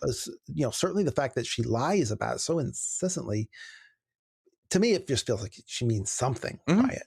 Yeah. I mean, people in wolf stories are weird. Weird. Well, they are witches. There's got to be a point too. Yeah. The chameleon just completely redirects the conversation toward Jolenta. She's still staring at her, and she says, "She may live, though she does not wish it." And Severian, well, it's lucky you had so much wine. And she says, "Yeah, good for you. Maybe her too." So again, we have this assertion that, look, you too may want to save her life, but someone who has done so much of themselves or allowed so much to be done to themselves is not going to be grateful for you for saving their lives by allowing it to, essentially survive only as a different person. Right? Yeah. The chameleon is, I think, correctly assessing Jolenta. Once skinny, starving waitress, unvalued by anybody. And I think she's assessing her correctly. Yeah. And I think to do that requires more kind of seeing than just, Yeah, she may see all kinds of alternate versions. May see one where Jolenta actually lives, right? Yeah. Yeah. Because all she knows is that this is a very sick and dying person. And who knows if she can see really, I mean, they talk about how they can see all the stuff that's been done to her and whatnot, but she's only glanced at her so far. So. Right. And there is a kind of, we'll get to it, but there is kind of a sense that she's living in multiple timelines, right? Yeah. Yeah. So she definitely seems like we don't know that yet. And it's sort of, I think at the very beginning, maybe you just think, oh, she's very intuitive, but I don't think it's more than that. Severian says that in saying this, the chameleon did not, rise to the bait, which is to say that she didn't explain why she had so much wine, which I think we are expected to ask the same. And the question, whether the wine is wine, right? It's the chameleon who speaks most matter-of-factly. It's Merryn who casts everything in the most spooky way. And at this point, Merryn pokes at the fire with a stick and interposes. Totally not necessary, I think. She says, "There is no death." Yeah. And by the way, this is just a cool reversal. Like to point that out, it's a cool reversal of the sort of, mysterious old seer lady, right? Right. Here, she's not riddling. She's just saying straight up. It's the one who doesn't seem to have the insight necessarily that's doing all the riddling. Yeah. And Severian just laughs and says, "Well, if that were true, I'd be out of a job." And Merryn doubles down. She says, "Those of your trade are mistaken." And Jolenta finally starts to wake up a little and says, "Doctor?" The discussion of there is no death, I guess, leads her to call out Talos. This is the sort of thing that she would hear Talos say. I like that. That's kind of cool. Yeah. Merryn assumes she's asking for a real medical doctor. You don't need a physician now. Someone better is here. But the Kameian seems to have the power to see into Jolenta's intention in her speech. And she says, she seeks her lover. But of course, Talos is unlikely to have actual sexual intercourse with Jolenta. But as Severian has foreshadowed, that is the way she actually thinks of him. Right? Mm-hmm. Yep. Merryn says, wait, this guy isn't her lover? Well, that makes sense. I thought he seemed too common for her. It puts a little insult in there. And the Kameian says, he's only a torturer. She seeks worse. Oh. Yep. Merryn says that what they have walked into is actually a kind of dangerous situation, which is interesting. This night is definitely going to get dangerous. Jolenta is going to die this night. Maybe she died from all the other things that are going on, or maybe it was part of the implosion of Severian and his, other self. So Merryn suggests that the three of them move to the other side of the Stone Town ruins. So Severian gets argumentative and gets everything off track. Maybe he's just annoyed at having to move Jolenta since she's so weak. He says, dangerous? You just said even death isn't something to be feared. But, he's getting up to go anyway. Yeah, and this part didn't really make sense to me. Like, I still don't quite, I don't get why they have to move. Yeah, or move Jolenta anyway. Yeah, they could leave her. She's kind of they stop paying attention to her in order to do their other things, which suggests that they don't think that she's supposed to die imminently. Yeah, right. That gets a little confusing to me. Like, I can follow it, but it starts to get like very picky about certain things, and so it felt more like, I don't know. For some reason, that this whole little passage part here where they're about moving her and moving away and dangerous for her, but she's going to die anyway. I still kind of have trouble. Together. If we're going to assume that she's still trying to hide Hildegren, maybe they just want to move them farther away from where Hildegren is hiding. Yeah. But Hildegren's going to give the whole thing away. Why does he doesn't care? In fact, he needs Severian to help him haul Apuleius back to Apuleius, right? Yeah. So this whole part from here on out, the sort of immediate motivation for what's happening seems dreamlike to me. Yeah. Because it's like we state this one reason, but it's not. It could be true, but it seems either trivial or something else. Yeah. So I don't know. It's like, so the focus, like I get the sense that that's what Wolfe was actually going for in this and the last chapter, like that you just feel like even the basic surface of what's happening as far as even like why characters are standing where they are is confusing and meant to be confusing. And I mean like dreamlike, like when you're in one of those dreams where just nothing super rational seems to be happening, and like just where everything is off somehow. And that's what it feels like is going on. So that's me taking my confusion and making it important. Well, just like at the beginning of this volume, Wolfe seems to be intent on throwing us off of exactly how long it's been since the end of Shadow of the Torturer. Yeah.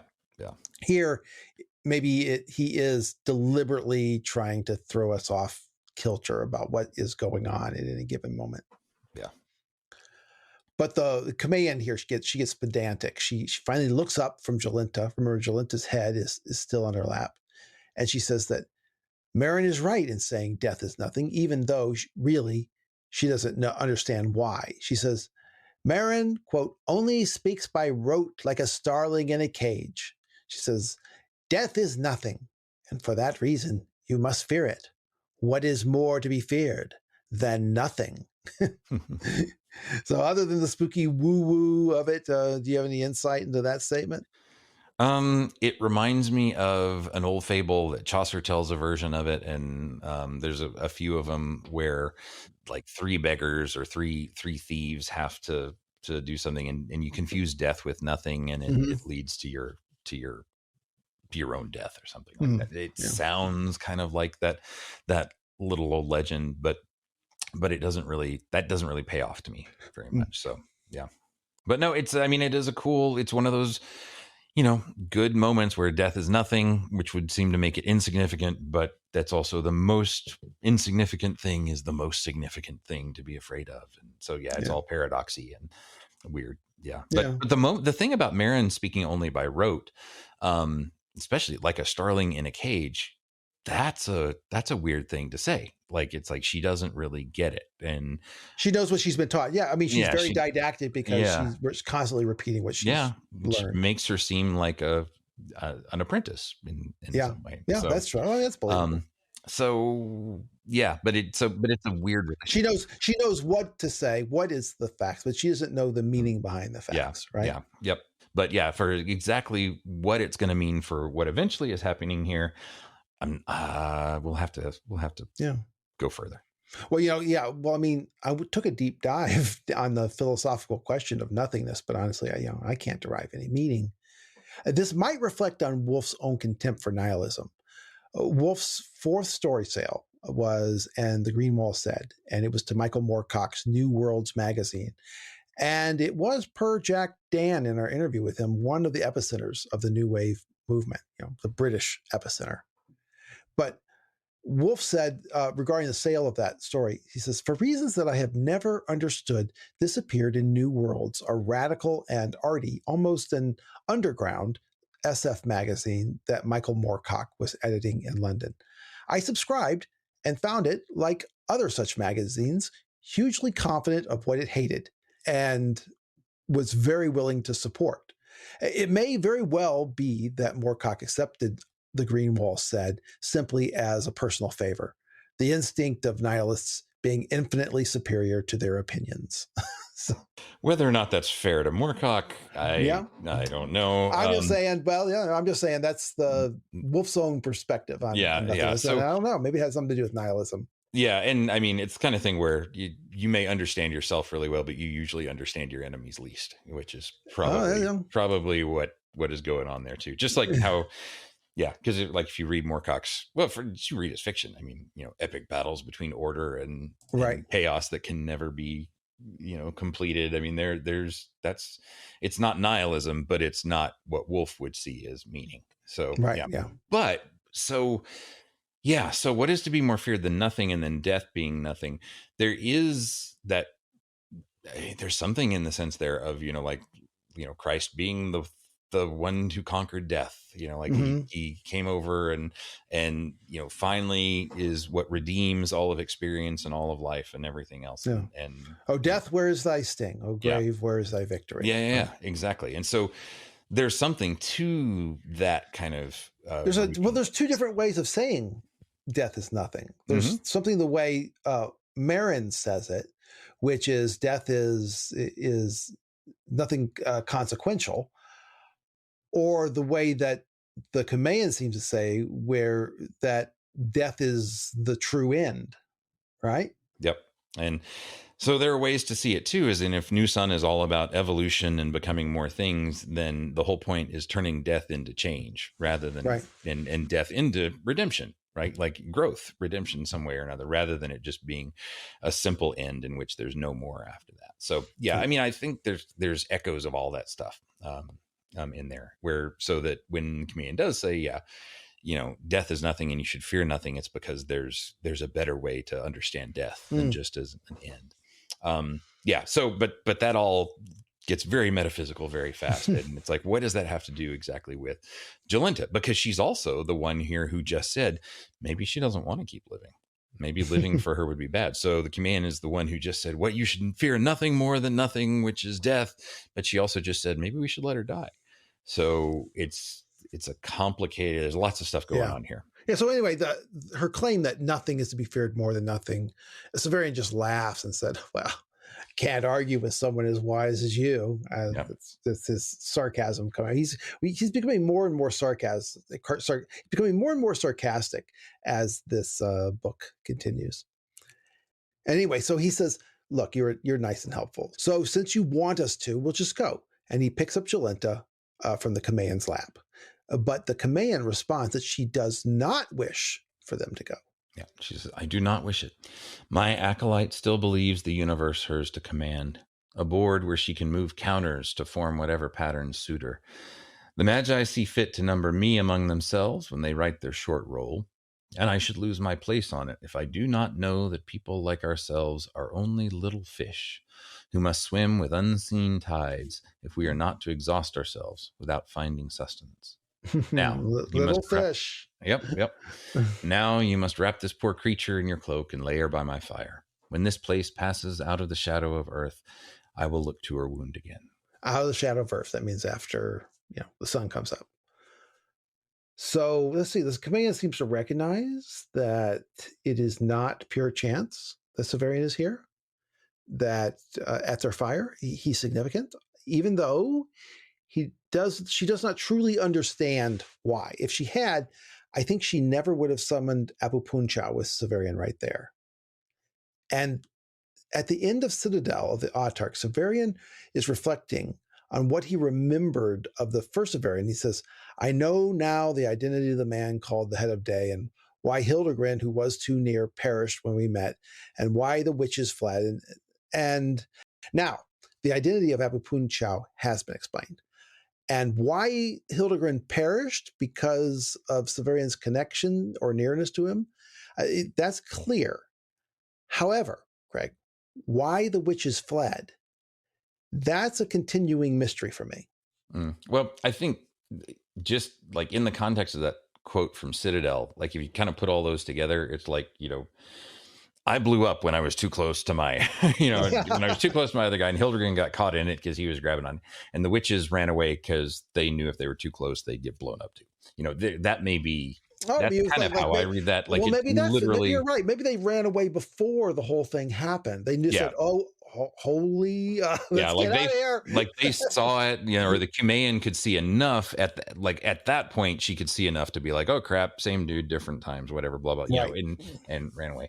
I think that's kind of what he's suggesting there, but I do like the fact that the Kamayan at this point, I don't think she knows. Like, I think no, she couldn't because Hildegard's plan is to get them to help him haul Apuleius back to Votalis. Yeah. So this is a weird thing about the Kamayan then. Like, she's called a seeress.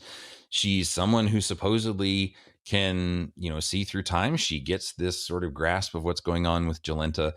But something about Severian, she can't see through. She can't really get the whole story, right? Mm-hmm. That's interesting to me, and I'm not sure why. But I think some of it might have to do, she talks about here how, we have to swim along with these bigger tides and things like that. Mm-hmm.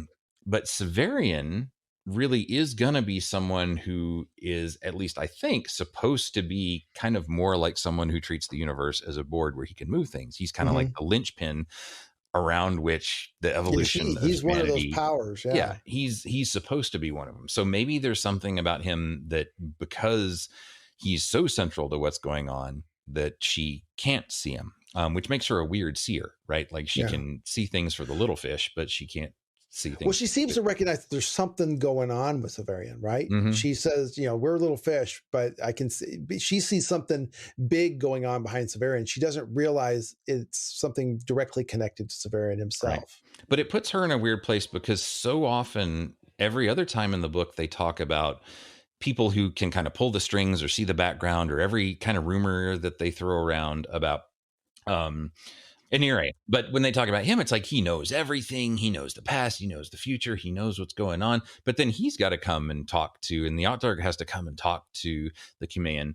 But she doesn't seem to have the same sort of omniscience that it seems like they suggest some of these other characters do.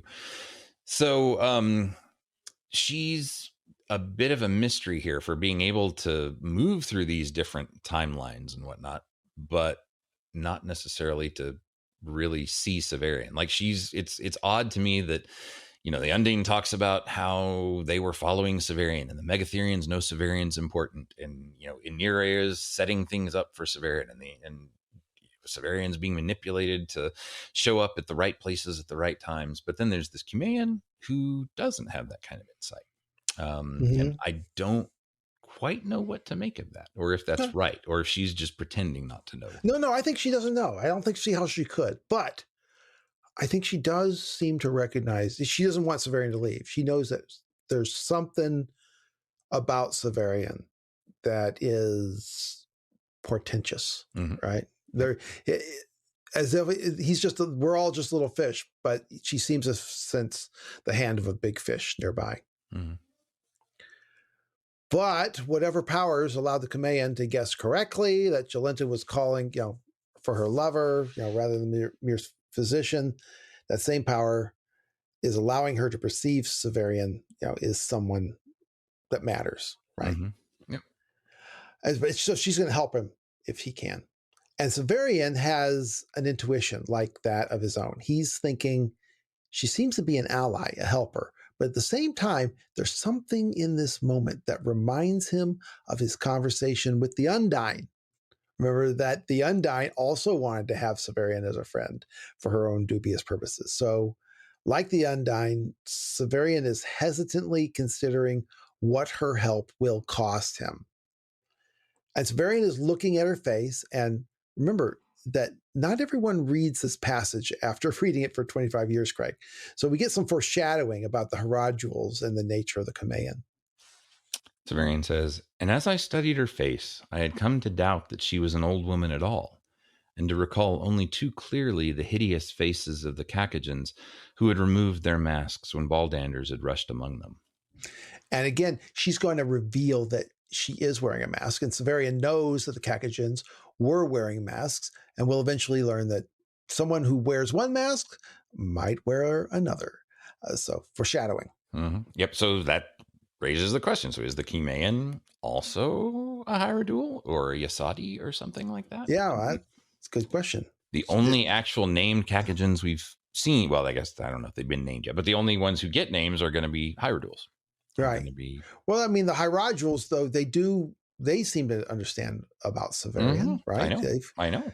That's so why it's weird. How come the Cumaean, who probably deals with, some Cumaean must deal with some autarch Severian, right? How come she doesn't recognize him? Anyway, it could be all kind of type. She might be having the same memory problems that Severian has. You may be right about that. I like that. But in chapter 50 of Earth of the New Sun, Severian is talking to the BFO Hierodules, and he says, firstly, he's talking about how surprised he was that Apuleius was himself, and he didn't realize that he didn't understand it at the time. And Barbatus says, well, neither did we. We didn't know who he was either when you told us about it. But now everyone realizes, no, it was Severian. Which is why they're so surprised when they thought that was their last time to see Severian. And in fact, they had one more time to see him. Yeah. But anyway, he says that at that point that Father Aniri had told him that the Cumaean is a Herodule. Oh, yeah. Okay, so funeral bronze is it's with that Ling thing. The funeral bronze is so like me, so much like the way I look now. Then there was Apuleius. When he appeared, the Cumaean, she was a Hierodule like you, Father Aniri told me. And Famulius and Barbatus nodded. When Apuleius appeared, he was me. I knew it, but I didn't understand. Neither did we. When you told us about it, I think I may now. Okay, so Cumaean is a Hierodule, so she is a BFO kind of creature. Kind of, but it suggests that maybe they're, that they don't all, it's not a single society. There could be other Hierodules, with slightly competing interests. Right. It could be. But the interesting thing then is the Hierodules are there to primarily support the humans and the actual Hieros. And like they're some kind of machinery in one way or another, or helper in one way, right? They're not like the actual beings themselves, is what I mean. Well, It's I mean, like, they could be well, like machines or Octopago whatever. is a machine, Right. But I mean more like they're, because he even said, isn't there something somewhere that says they only live like they're 40 holy years old or slaves. something? They're So they're which servants. suggests robots, right? But they could have been biologically engineered, Right. But what that right? means then is that the Cumaean is there to assist the Hyros. Like, she herself is not some, I don't know, she's not a Zadkiel. She's something that would somehow help get to Zadkiel or help serve Zadkiel or something. So but is Zadkiel, for instance, I guess what I'm kind of getting at is maybe there could be other hierogrammet I don't know, hierogrammets that are not operating with the same goal, just like there are people. mm-hmm. I suppose so. It's hard to know. I mean, we're never flat out told, but just the fact that BFO sort of specifically say that their job is to help push humanity along and get them ready. But isn't the fact that the Cumaean ran, Severian says, now I know why they ran. She's figured it out, right? That Apuleius is Severian, even though yeah, I think so, yeah, because that's even though Barbatus and company hadn't figured it out, right. No, when Severian told him about it. Yeah, so she saw that they were the same thing and knew something was going to pop and explode or whatever. Yeah. And so she had to go off. So okay, well that's at least puts her in a kind of category and has her next to something else instead of just weird witchy snake lady or something like that. So interesting. Okay, at least what that does is it places her in the sort of mythology that we know, right? It's not like she's some totally other thing. So okay, so that's good. That's very good. Okay, I still don't know exactly what to do with her because we're like BFO had this sort of clear goal in mind and this sort of pretty clear role to play. But for like Operation Ares and An Evil Guest, that's, you have all of these different agencies in the government, and they're all working on opposing interests. Mm-hmm. And I suppose it's possible, especially since this is a Gene Wolfe novel, that's kind of the way he sees the hierogrammets and the hierodules that are working under them. I suppose it could be, and it does kind of fit. It's just that so much of New Sun suggests, at least in the way it's set up, it just keeps suggesting that there is a larger conspiracy behind what's going on. Conspiracy in a good sense, even. I mean, like the fact that there's always the idea that the Increate is ultimately running everything, even if it's through all these intermediaries of the Hyros trying to help humanity evolve.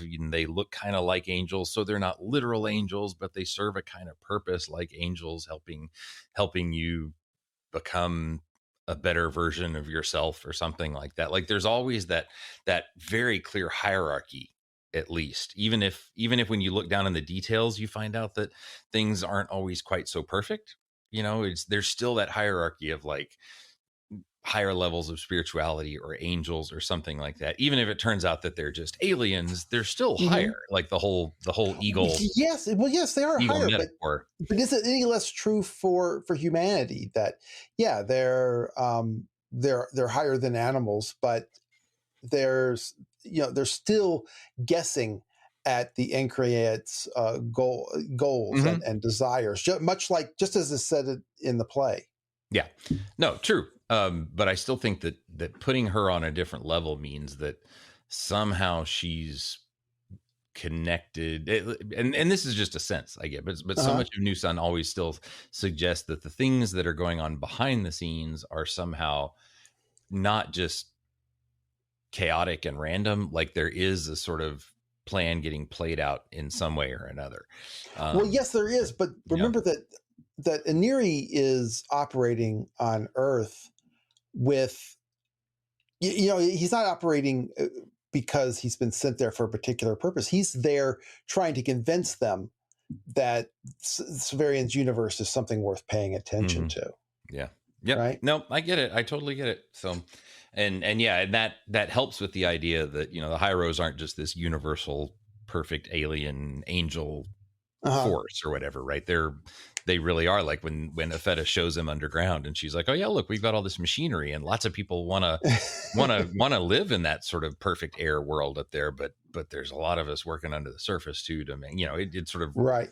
It throws the curtain aside and shows you that things aren't, it's not all perfect. As above, so below. Yeah. Right? So so I'm still trying to think like what. I mean, she's obviously not like Megatherian opposed to whatever's going on. She just seems like she's doing something else. Yeah. Yeah. Like her actual actions are like inscrutable still. Yeah. Exactly. Yeah. I mean, it was like, I thought you worked for the autarch. We pay rent. Yeah. So, yeah. She's there to give advice, but then she's hanging out with the witches and she's hanging out with Dorcas. Maybe she is the witches, not just is a witch, but I don't know. You're right. So Merryn is feeling dissed in this conversation with the Kameian, and she'd like to get off this subject. She says, "You shame me, mother. Shall I call him?" See, look at that. She's been lying about him, about there being anyone else there, but now she's saying, "Oh, shall I call him?" And the Kameian says, "He has heard us. He will come without your call." So once again, the whole point of them lying about who is there, that it's hard for me to figure out any kind of motives for anybody, even, looking back on it. And I think it really is odd that, but Merryn, who's engaged in such deception to hide Hildegard, now announces them so casually. Mm-hmm. Yeah. Again, it's just all weird logic, and even that thing too about like, I feel like she's a helper. It's more like he's acting and people are doing like, oh yeah, she's a wise woman. She's a helper. So it's more like an archetype kind of logic rather than any sort of like actual plot. Right. Yeah. But maybe that's why Merryn wanted Severian and company to leave, or maybe not. There's just no explanation. I don't know. But as soon as Merryn spoke, Severian could already hear, quote, the scrape of boots on the tiles of the other side of the roof, just like I think Dorcas had suggested. The Kameian messes with Severian a little. She says, "I can see you are on edge. Maybe you better put Jolenta down so you can draw your sword and protect Dorcas." And that's when, like a gangster movie, "Ha ha, look at your face. I was just kidding. There's nothing to fear." But Severian really is on edge, and he sees the outline against the night sky of a tall hat. Imagine a top hat, but who knows? Some massive shoulders and a big head, and he puts Jolenta down and does draw terminus est. And a deep voice, "No need for that. No need at all, young fellow. I'd have come out sooner to renew our acquaintance, but I didn't know the chatelaine here wanted it. My master and yours sends his greetings." And it was Hildegard. Although we've had discussion of him in the woods with Vodalis, this is the first that we've seen of him since Botanic Gardens. And he remembers Dorcas, naturally. And in this case, Agia has been swapped for Jolenta. He belittled Agia at the time as a sex worker, and Jolenta is something like that as well, right? Yep. Okay, Craig, let's talk about Merryn now. We'll alert the listeners when things get dicey. You're all safe so far. All right. So Saint Merryn is a British saint that we don't really know much about because her story is hopelessly confused with other saints dating from the 6th and 10th centuries. Maybe she was a hermit or an abbess. Most of the time, Craig, these investigations into historical saints just reveal nothing. Most of the time, if Wolfe is doing anything, maybe he's riffing on a pun of the way the name sounds. Mm-hmm. A listener opined that Roche or Roch and Trot's names are just pun for German words right and left. That's not always the case. I think St. Gildas' legend has something revealing to say about Holy Catherine and Severian's mother. In this case, however, I think there surely has to be something going on here because St. Merryn's original name is Madwena. What, I might ask you, is Merryn's connection to Morwenna? Remember that Severian made a mental connection between Morwenna and Thekla's hair, except that Thekla's hair was wavy and Morwenna's was straight. And Merryn is just a bit player in this scene, nothing of interest, but in speculating regarding Severian's mother, John Clute did consider her. However, most often Merryn is a favorite candidate for Severian's sister, right? Now, I, who emphatically declare that Valeria is Severian's sister, and also so is Adillo.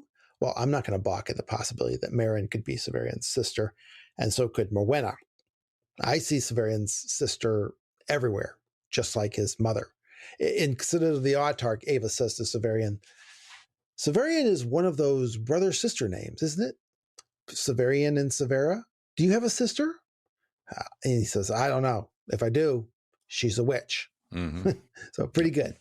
All right, now let's break out beyond our established territory. And so if you haven't read the Book of the Short Sun, then skip to the next. It actually turns out to be 10 minutes before we get away from the Short Sun spoilers.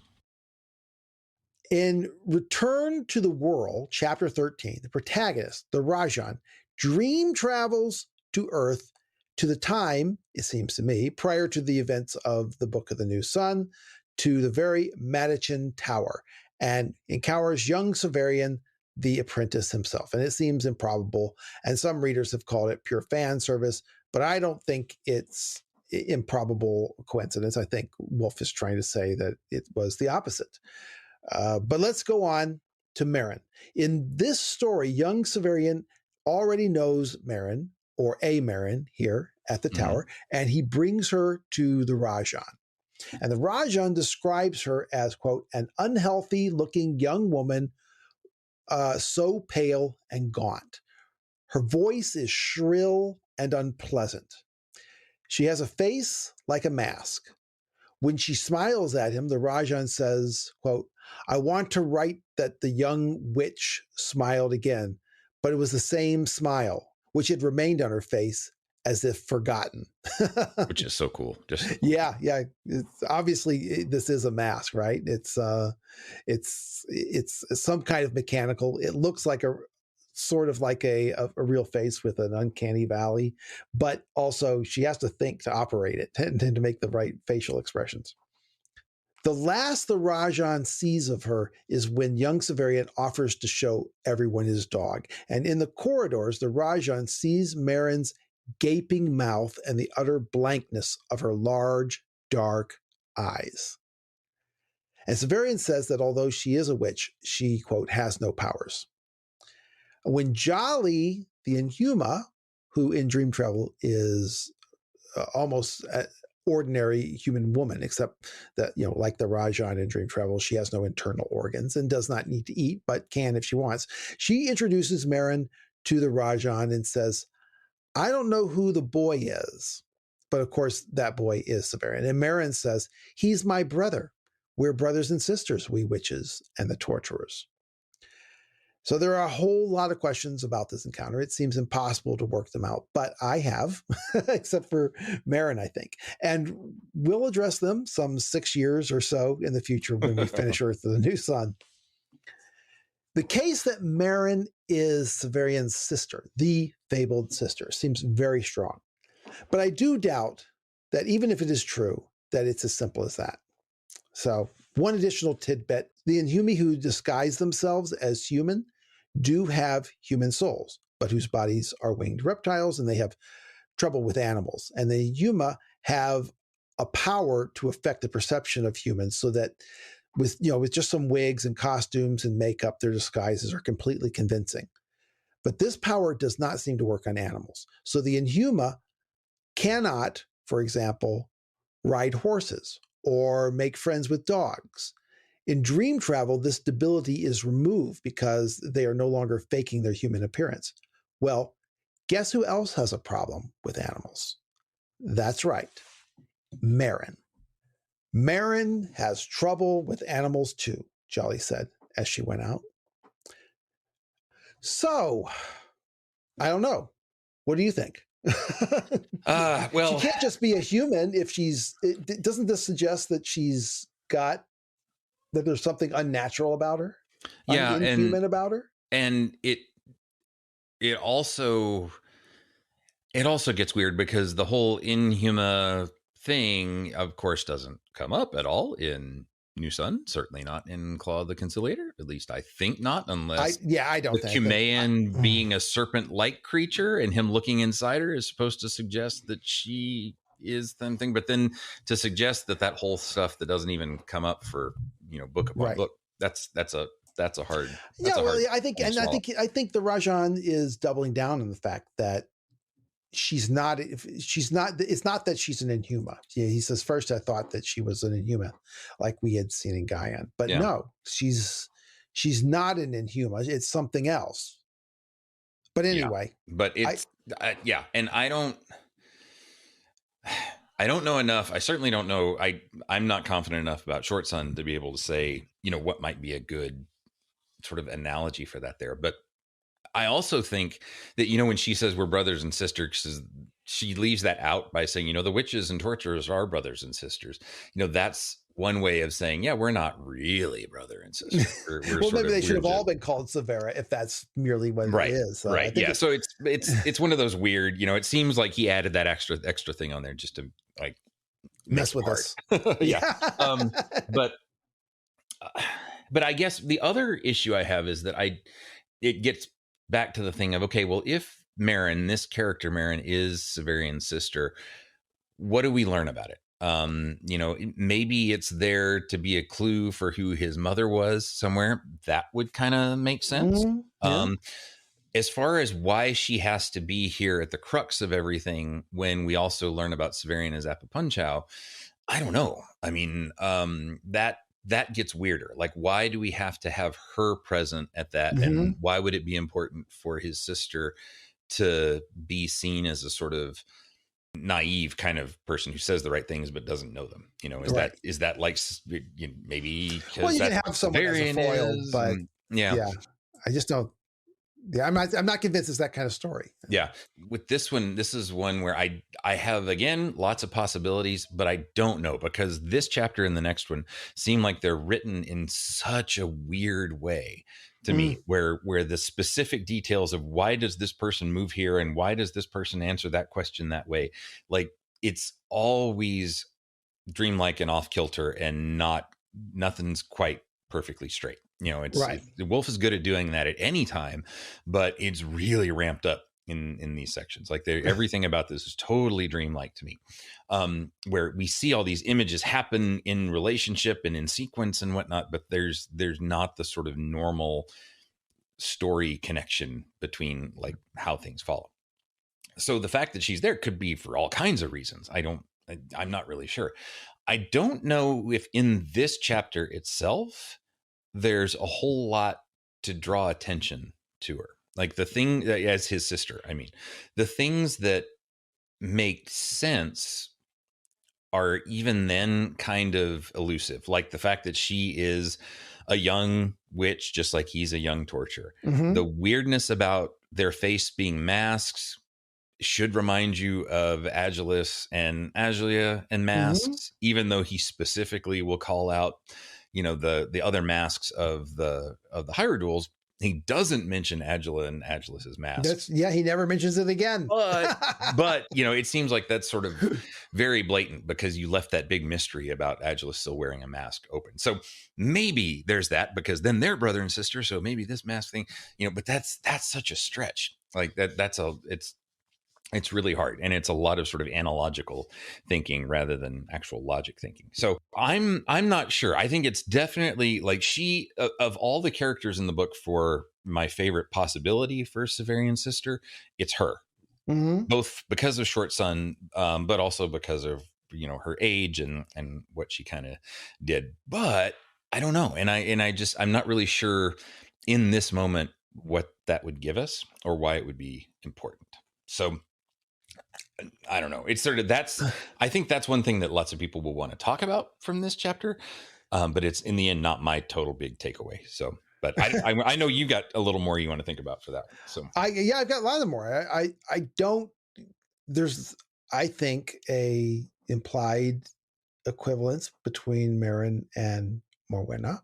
I think, that name with her background, that is interesting. yeah. And I think Morwenna or whatever. Yeah. And I don't know. Severian's sister is just the topic is a mess for me. I mean, I feel like, okay, yeah, Severian has a sister, but I believe that Thecla is in a sense Severian's sister, but she's not that sister. If assuming that Severian does have a twin, then that's not the one. And it does make sense that it'd be sent over to the witches. And yet there's enough that's off about Merryn. And there are enough clues pointing at other people that make me think, I don't know.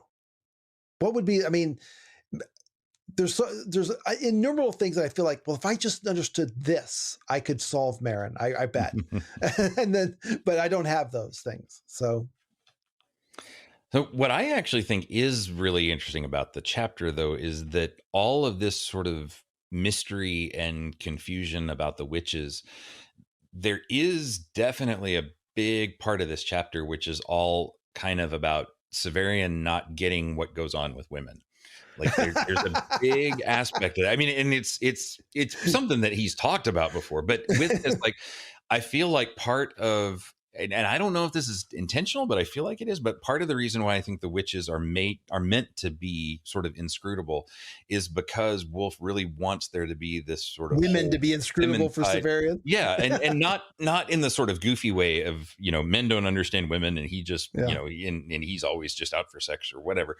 Not that. Like, I do think that it's in line with his not knowing his mother kind of thing. Like there's definitely that whole aspect to it. And that part, I think, really comes in here.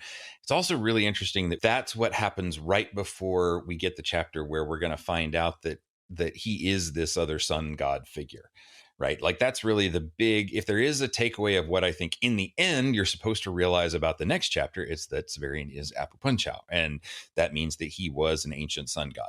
And that he's so that is sort of like you are the Conciliator, all that kind of thing. You're starting to finally get proof of all those identities coming together. Okay, well, that's the case. We get Severian finally knowing who he really is. But right before it comes with not knowing where you're coming from and sort of not knowing much about women, not knowing much about your mother is this cool sort of weird symbolic metaphor for how to make something out of nothing. And I don't know if that's totally convincing to a lot of people, but I think that this idea that Severian starts to really learn his final destiny after coming from a place that is totally confusing and inscrutable for him, that he can't figure out, that he can't relate to, is sort of showing the promise of what evolution is like in the long run. So that's my sort of big story thing. I think it's really cool.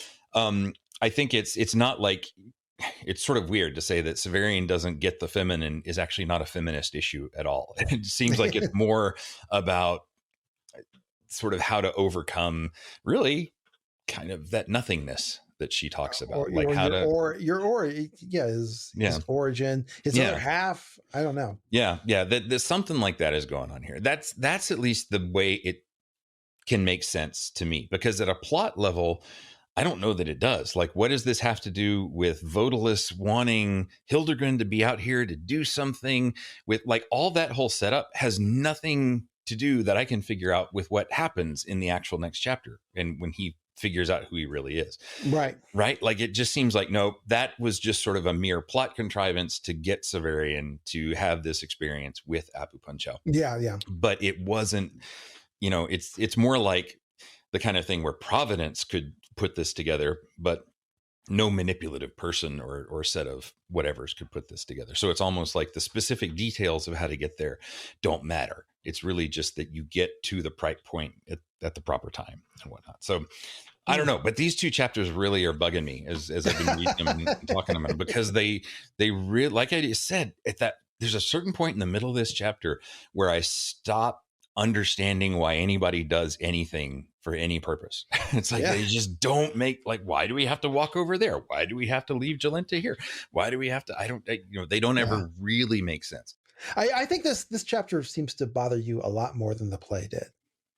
For some reason, yeah. The play made more sense to me, at least, once we started talking about it. But something about this one, it's also because it's not like the way I just talked about it is more like that sort of allegorical meaning of the play.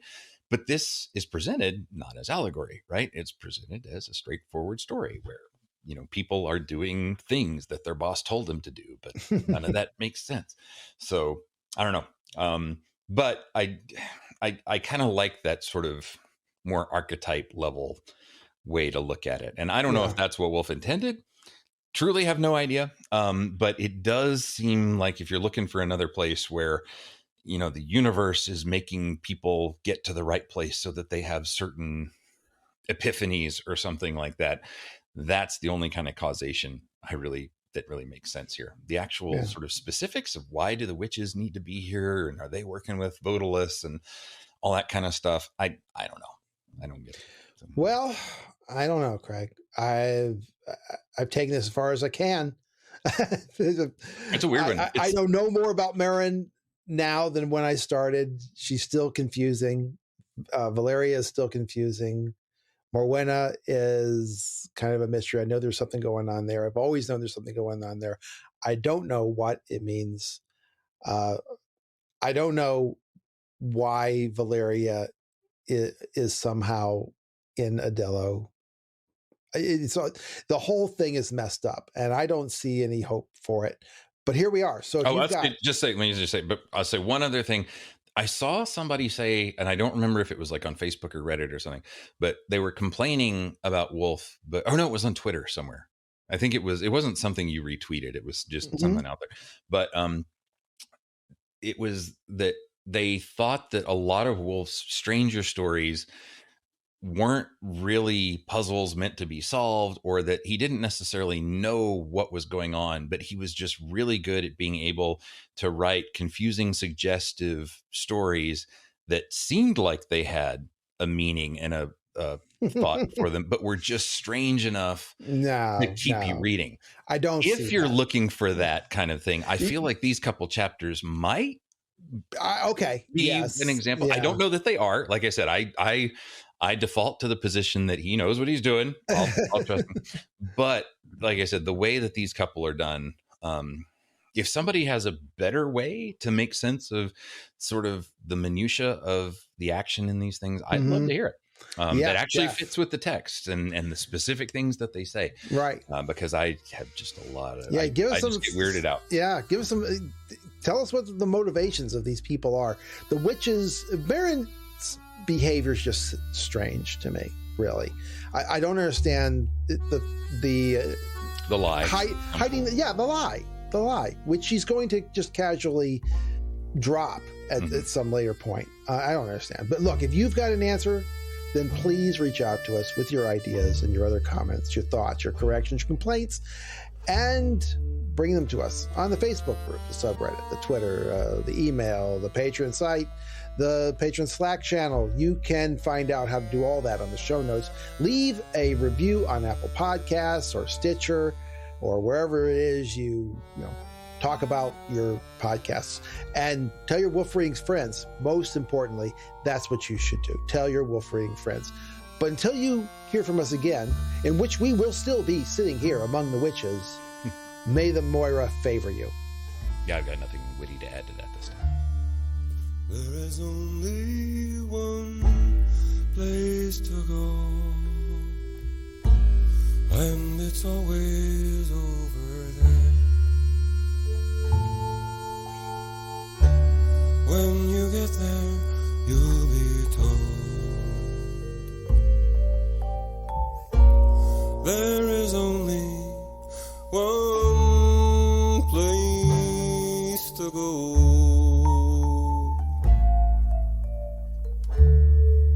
On and on the windy day blew the traveler on his way.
Monkey Man. Why did my brain just Tweeter?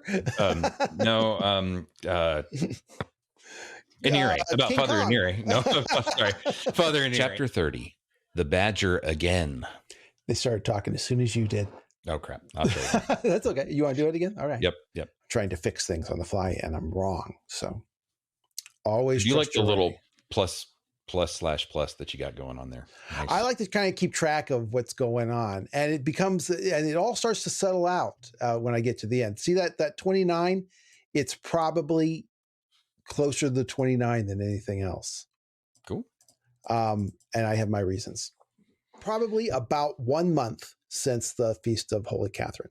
Put that in there. Take everything else out. All right. So what you been up to? I have just been out of energy lately. Not a lot. Is it extra work, or is it just out of some of both, and work is a lot of just very repetitive things right now, and it's just kind of draining. It's like you have the same conversations over and over again, and the same review sessions, and it's just kind of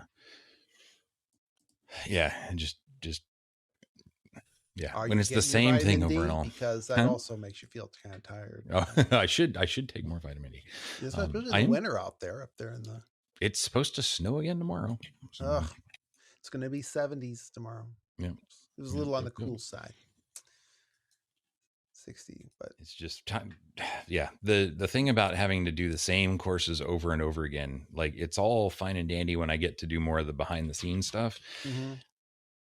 When it's just having to run the same review sessions and the same lectures and the same things over and over again, it just it starts to it really does take your energy away, drains you to be like, I gotta do this again. It's like, how was your trip? It was good. It was busy, just very tiring. So it's not easy to move across the whole of the Mediterranean. No, but it was good. I mean, it was really good to see all the stuff, and definitely was the kind of more along the lines of like a box checking trip than one where you kind of imagine. I mean, wander and find cool little places and stuff, but it was good, and Sam had a lot of fun. I think. Well, Sam was sick half the time, but at least when he was moving. He was doing okay. He got to see the stuff, and Ollie got to see things too. So no, it was good. It was good. It was just very, very tiring too at the same time, but good. I often feel that way. Very, in life. Yeah. So, but no. And, so I don't know. It's one of those things. I don't like forced march travel stuff. Oh yeah. It was, I mean, isn't the Mediterranean Sea? It's like 3,000 miles, something like that. Yeah, I mean, we went from a small, a little Greek island, then to Athens, then to Rome, and that was enough. So over 10 days, so that was still plenty of moving around. Wow, but no, definitely good. Saw a lot of stuff, but yeah, still recovering sleep-wise. So, what was your favorite part, though? We were talking about that. I think my favorite thing was there's a Temple of Poseidon that's a couple hours outside of Athens on the south, and it's kind of like right on one of the tips of Attica. Not like on the very southern tip of Greece or something, but on one of the little promontories that comes out. It's just a gorgeous spot. It's just like there's this cliff that's over the sea, and you've got the ruins of the temple up there, and it just feels like a totally sort of romantic ruin in this gorgeous place, and just really cool. So I mean, the museums that we saw, there was a lot of good stuff there. I just saw the Colosseum. I became sort of viscerally now terrified of the Roman Empire. I mean, in some ways, seriously, actually seeing the stuff in Rome and realizing the size of what they had back then.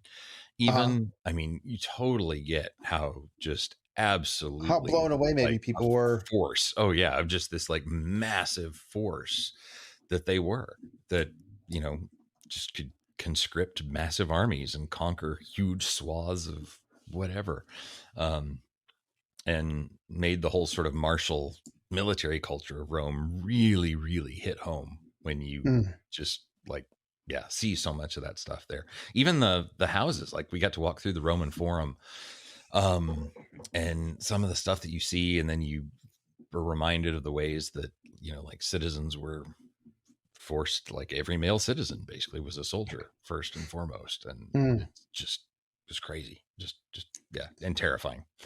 And the number of slaves, like, I mean, all this stuff I knew, but then when you're actually there and you see it in the context of also the size of the things that they could build and just the sheer sort of amount of money and manpower that they could throw to at these giant projects, just in the midst of also, you know, conquering random peoples around the world, just definitely is.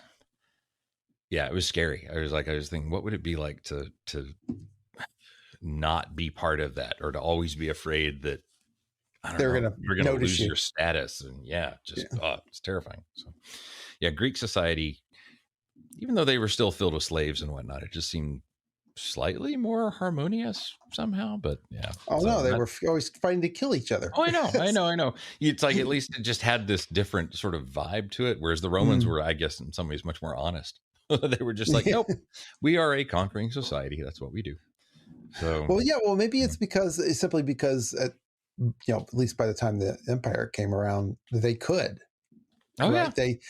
With Greece, you had all of these little city states that, at least until, Macedonia, that they were, they all had their pretension. Athens wanted to have an empire and built one. Yep. Sparta had their own empire, but they were always kind of having to look over their shoulder. Even Sparta couldn't really hold it for very long. Yeah.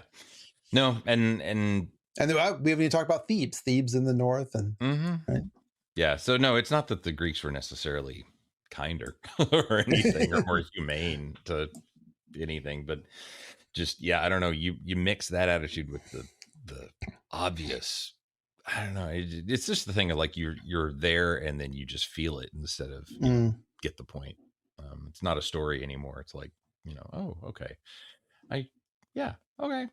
I see the size of the arena that the gladiators had to, you've got all these people screaming for you to die, like right there. And it's like, and that's okay. And that's what they do to show off their social status. And that's terrifying. Okay. So yeah, that was definitely a takeaway. I think it really did leave a different color for a lot of the Roman Empire stuff. You said you went to Pompeii? Yeah, we took one day and went out there. That was just really neat. I mean, just to see how much was preserved was cool. Like one of the coolest things was there was a brothel in there that some of the few frescoes that survived were basically the menu in the brothel.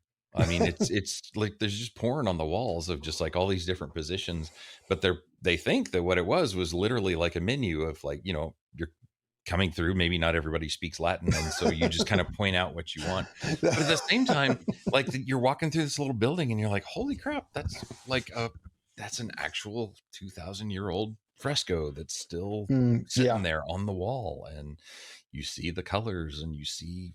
Yeah, it was. Yeah, because Vesuvius cool. Just basically encased it in amber. So. Yeah, and I hadn't quite realized, like, and I don't think I'd ever really paid attention to exactly how it happened. I just thought destroyed city, but they were like, yeah, probably, because you can, of course, see Vesuvius from where you are, and they're like, yeah, so if it explodes, it's not like the city is immediately encased in ash and lava. Like they said, no. Most people had time to get away.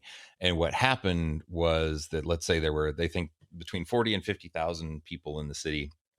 The vast majority of them were able to leave. And then you had some families, some slaves, some people who were like, we'll stay, we'll hang on, or, we'll risk it or whatever. But then what happened was they think there was a second eruption in the middle of the night that was much more gas and ash, and that as a cloud was the first thing that started to land on the city, and basically all those people suffocated. And if it was in the middle of the night, it was possibly while they were asleep, and that's one reason why they think they found so many bodies that didn't seem necessarily in total distress. Like they were still literally like on their beds or in the bedroom, or things like that. Like there were some things where it was obviously somebody was trying to protect someone else. But there were other ones where, it seems very much like people may have, died in their sleep or something like that. Which was weird, but a weird, weird hypothesis of how things happen. So, and then it just got, covered in ash and land and everything else over time. So, but yeah, I mean, the roads, seeing that, getting to see the domus, like the houses of the nobles and the wealthy people that were just like connected to everything, and the little layouts of the ways that the rooms were done and all. I know it was gorgeous. It was really cool. But, very different sense you got of a city. Like you actually, like, because of that brothel, and there were a couple others where you're obviously in a sort of little red light district, but you just turn one corner and there's some nobleman's house, and they're like, we don't know if that was like actually the pimp who ran the thing, or it made money off of it, or just some other guy who just happened to live like right around the corner from the brothel district or whatever. So, but yeah, cool to see. Pompeii didn't have, like, I didn't have that like mystical connection to, like here's what it's like to be in a Roman city, but it was really, really cool. So, yeah. And the Acropolis was hot, just very, very hot, because you're way up on a top of a giant rock in the baking sun. Oh, did I lose you? I think I lost you. Oh, there you Sorry. are. Oh, sorry. Back. Sorry about that. I had I had it on mute. Didn't realize it. No worries. Not at all. Yeah. So, what was it? It's hot in the spring, I guess, in the Mediterranean. Yeah. Yeah. I mean, most of the days were fine, but there were definitely, when the sun was out, like there's no, like in Pompeii, there's no shade. Like the way things are set up when you get in there, there's no, I mean, obviously none of the roofs survived or anything. So everything was just, and we were there in the middle of the day. So that was hot. Well, wait a minute. It was hot, but you have a low tolerance for heat. Yes, I do indeed. And it's May. It's not like we're there in the middle of July or something. So no, my sense of hot is not everybody else's, but I was hot. I was very hot. And it's, in the direct sun. And so, yeah, definitely hot. Wow. But we had a great mouse hunt here at the house. So for actual mice. Yeah. Yes. We had, so we had, they just recently built this area out in the middle of a big field. And I'm in Princeton, Texas right now. So, all the houses are kind of new, and, if anyone wants to come visit me, they should. There's got an extra room. So my wife we were in bed in the middle of the night, and she gets up and says, well, there was a bug crawling on me. Oh, what? No. It was right on my neck. She gets up. I said, really? Oh, well, we looked around. We didn't see anything. He says, the truth is kind of heavy for a bug. I couldn't even believe it. I think maybe I was dreaming. She goes out. She's awake, so she goes outside. Next thing you know, she sees a mouse come out of the bedroom, kind of giving her a wave, head off down the hall, and oh my gosh! So now she's really freaked out because the mouse has decided to check us out while we're sleeping.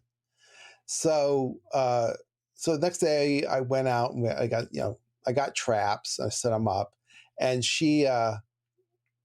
Now she's saying, why do we have to kill him? Well, because he's vermin, honey. And so I set them up, but she's upset about the whole thing the whole time. And so I set them up all over the house. And I don't catch anything to begin with. And then we go out of town. So I set them up and set one up in my office as well. And when we come back, I've caught one in my office, the dead mouse. So I take it, get rid of it, dispose of it. Yeah. And then, so we're all relieved. We caught the mouse. I don't know how he got in the office, but he got in the office, and then it really starts storming. Just really, we get these really major thunder and lightning storms out here in the spring. And because this is a kind of until like 15 years ago, this was like just a bunch of little double wides out here. And now it's just exploded and built up. So it's the infrastructure can't really handle it. So we often have blackouts here. So, which is what happened. We had a blackout. We're sitting around in candlelight. And I tell you what, that mouse was crawling up my leg. Seriously? Yes. I'm freaking out. So now, okay, we still, there's still at least one. So we see him, and he's so fast. He's like a shadow. He's like a ninja, really. I mean, he zips by, and you think, did I see that? Did I see? I'm pretty sure I saw it. So I set up a trap over in the side. Before that, I had set up a trap in the side, and I didn't. I did the one in the kitchen didn't catch a mouse, but there was blood all over it. So I assume there's like a mouse with one arm who's feeling, vengeful. And but this isn't the one. We've never actually found that one.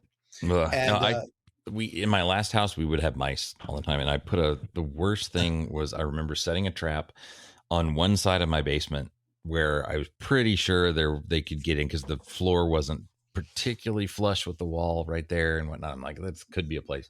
So I come down the next morning, the trap's gone, and I'm like, okay, what the hell? It was all the way across the room on the other side, and this is a little gruesome, but the trap had come down like halfway through the mouse's head, and all I can imagine is that the thing somehow rolled and got to the other side of the room before it actually died. And I'm like, just what a horrible way to die.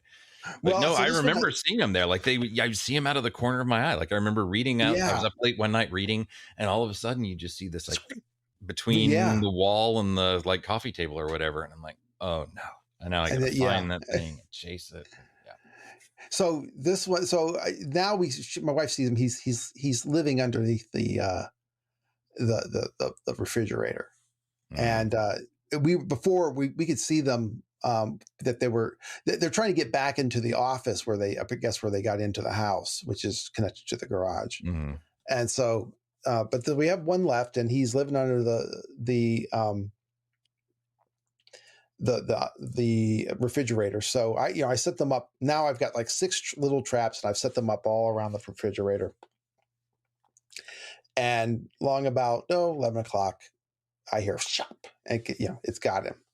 So I got the last one. So then my wife goes out the next day, and she buys a live trap to catch him, and we set it up in the garage. And then yesterday we got a mouse in it. They're all little tiny things.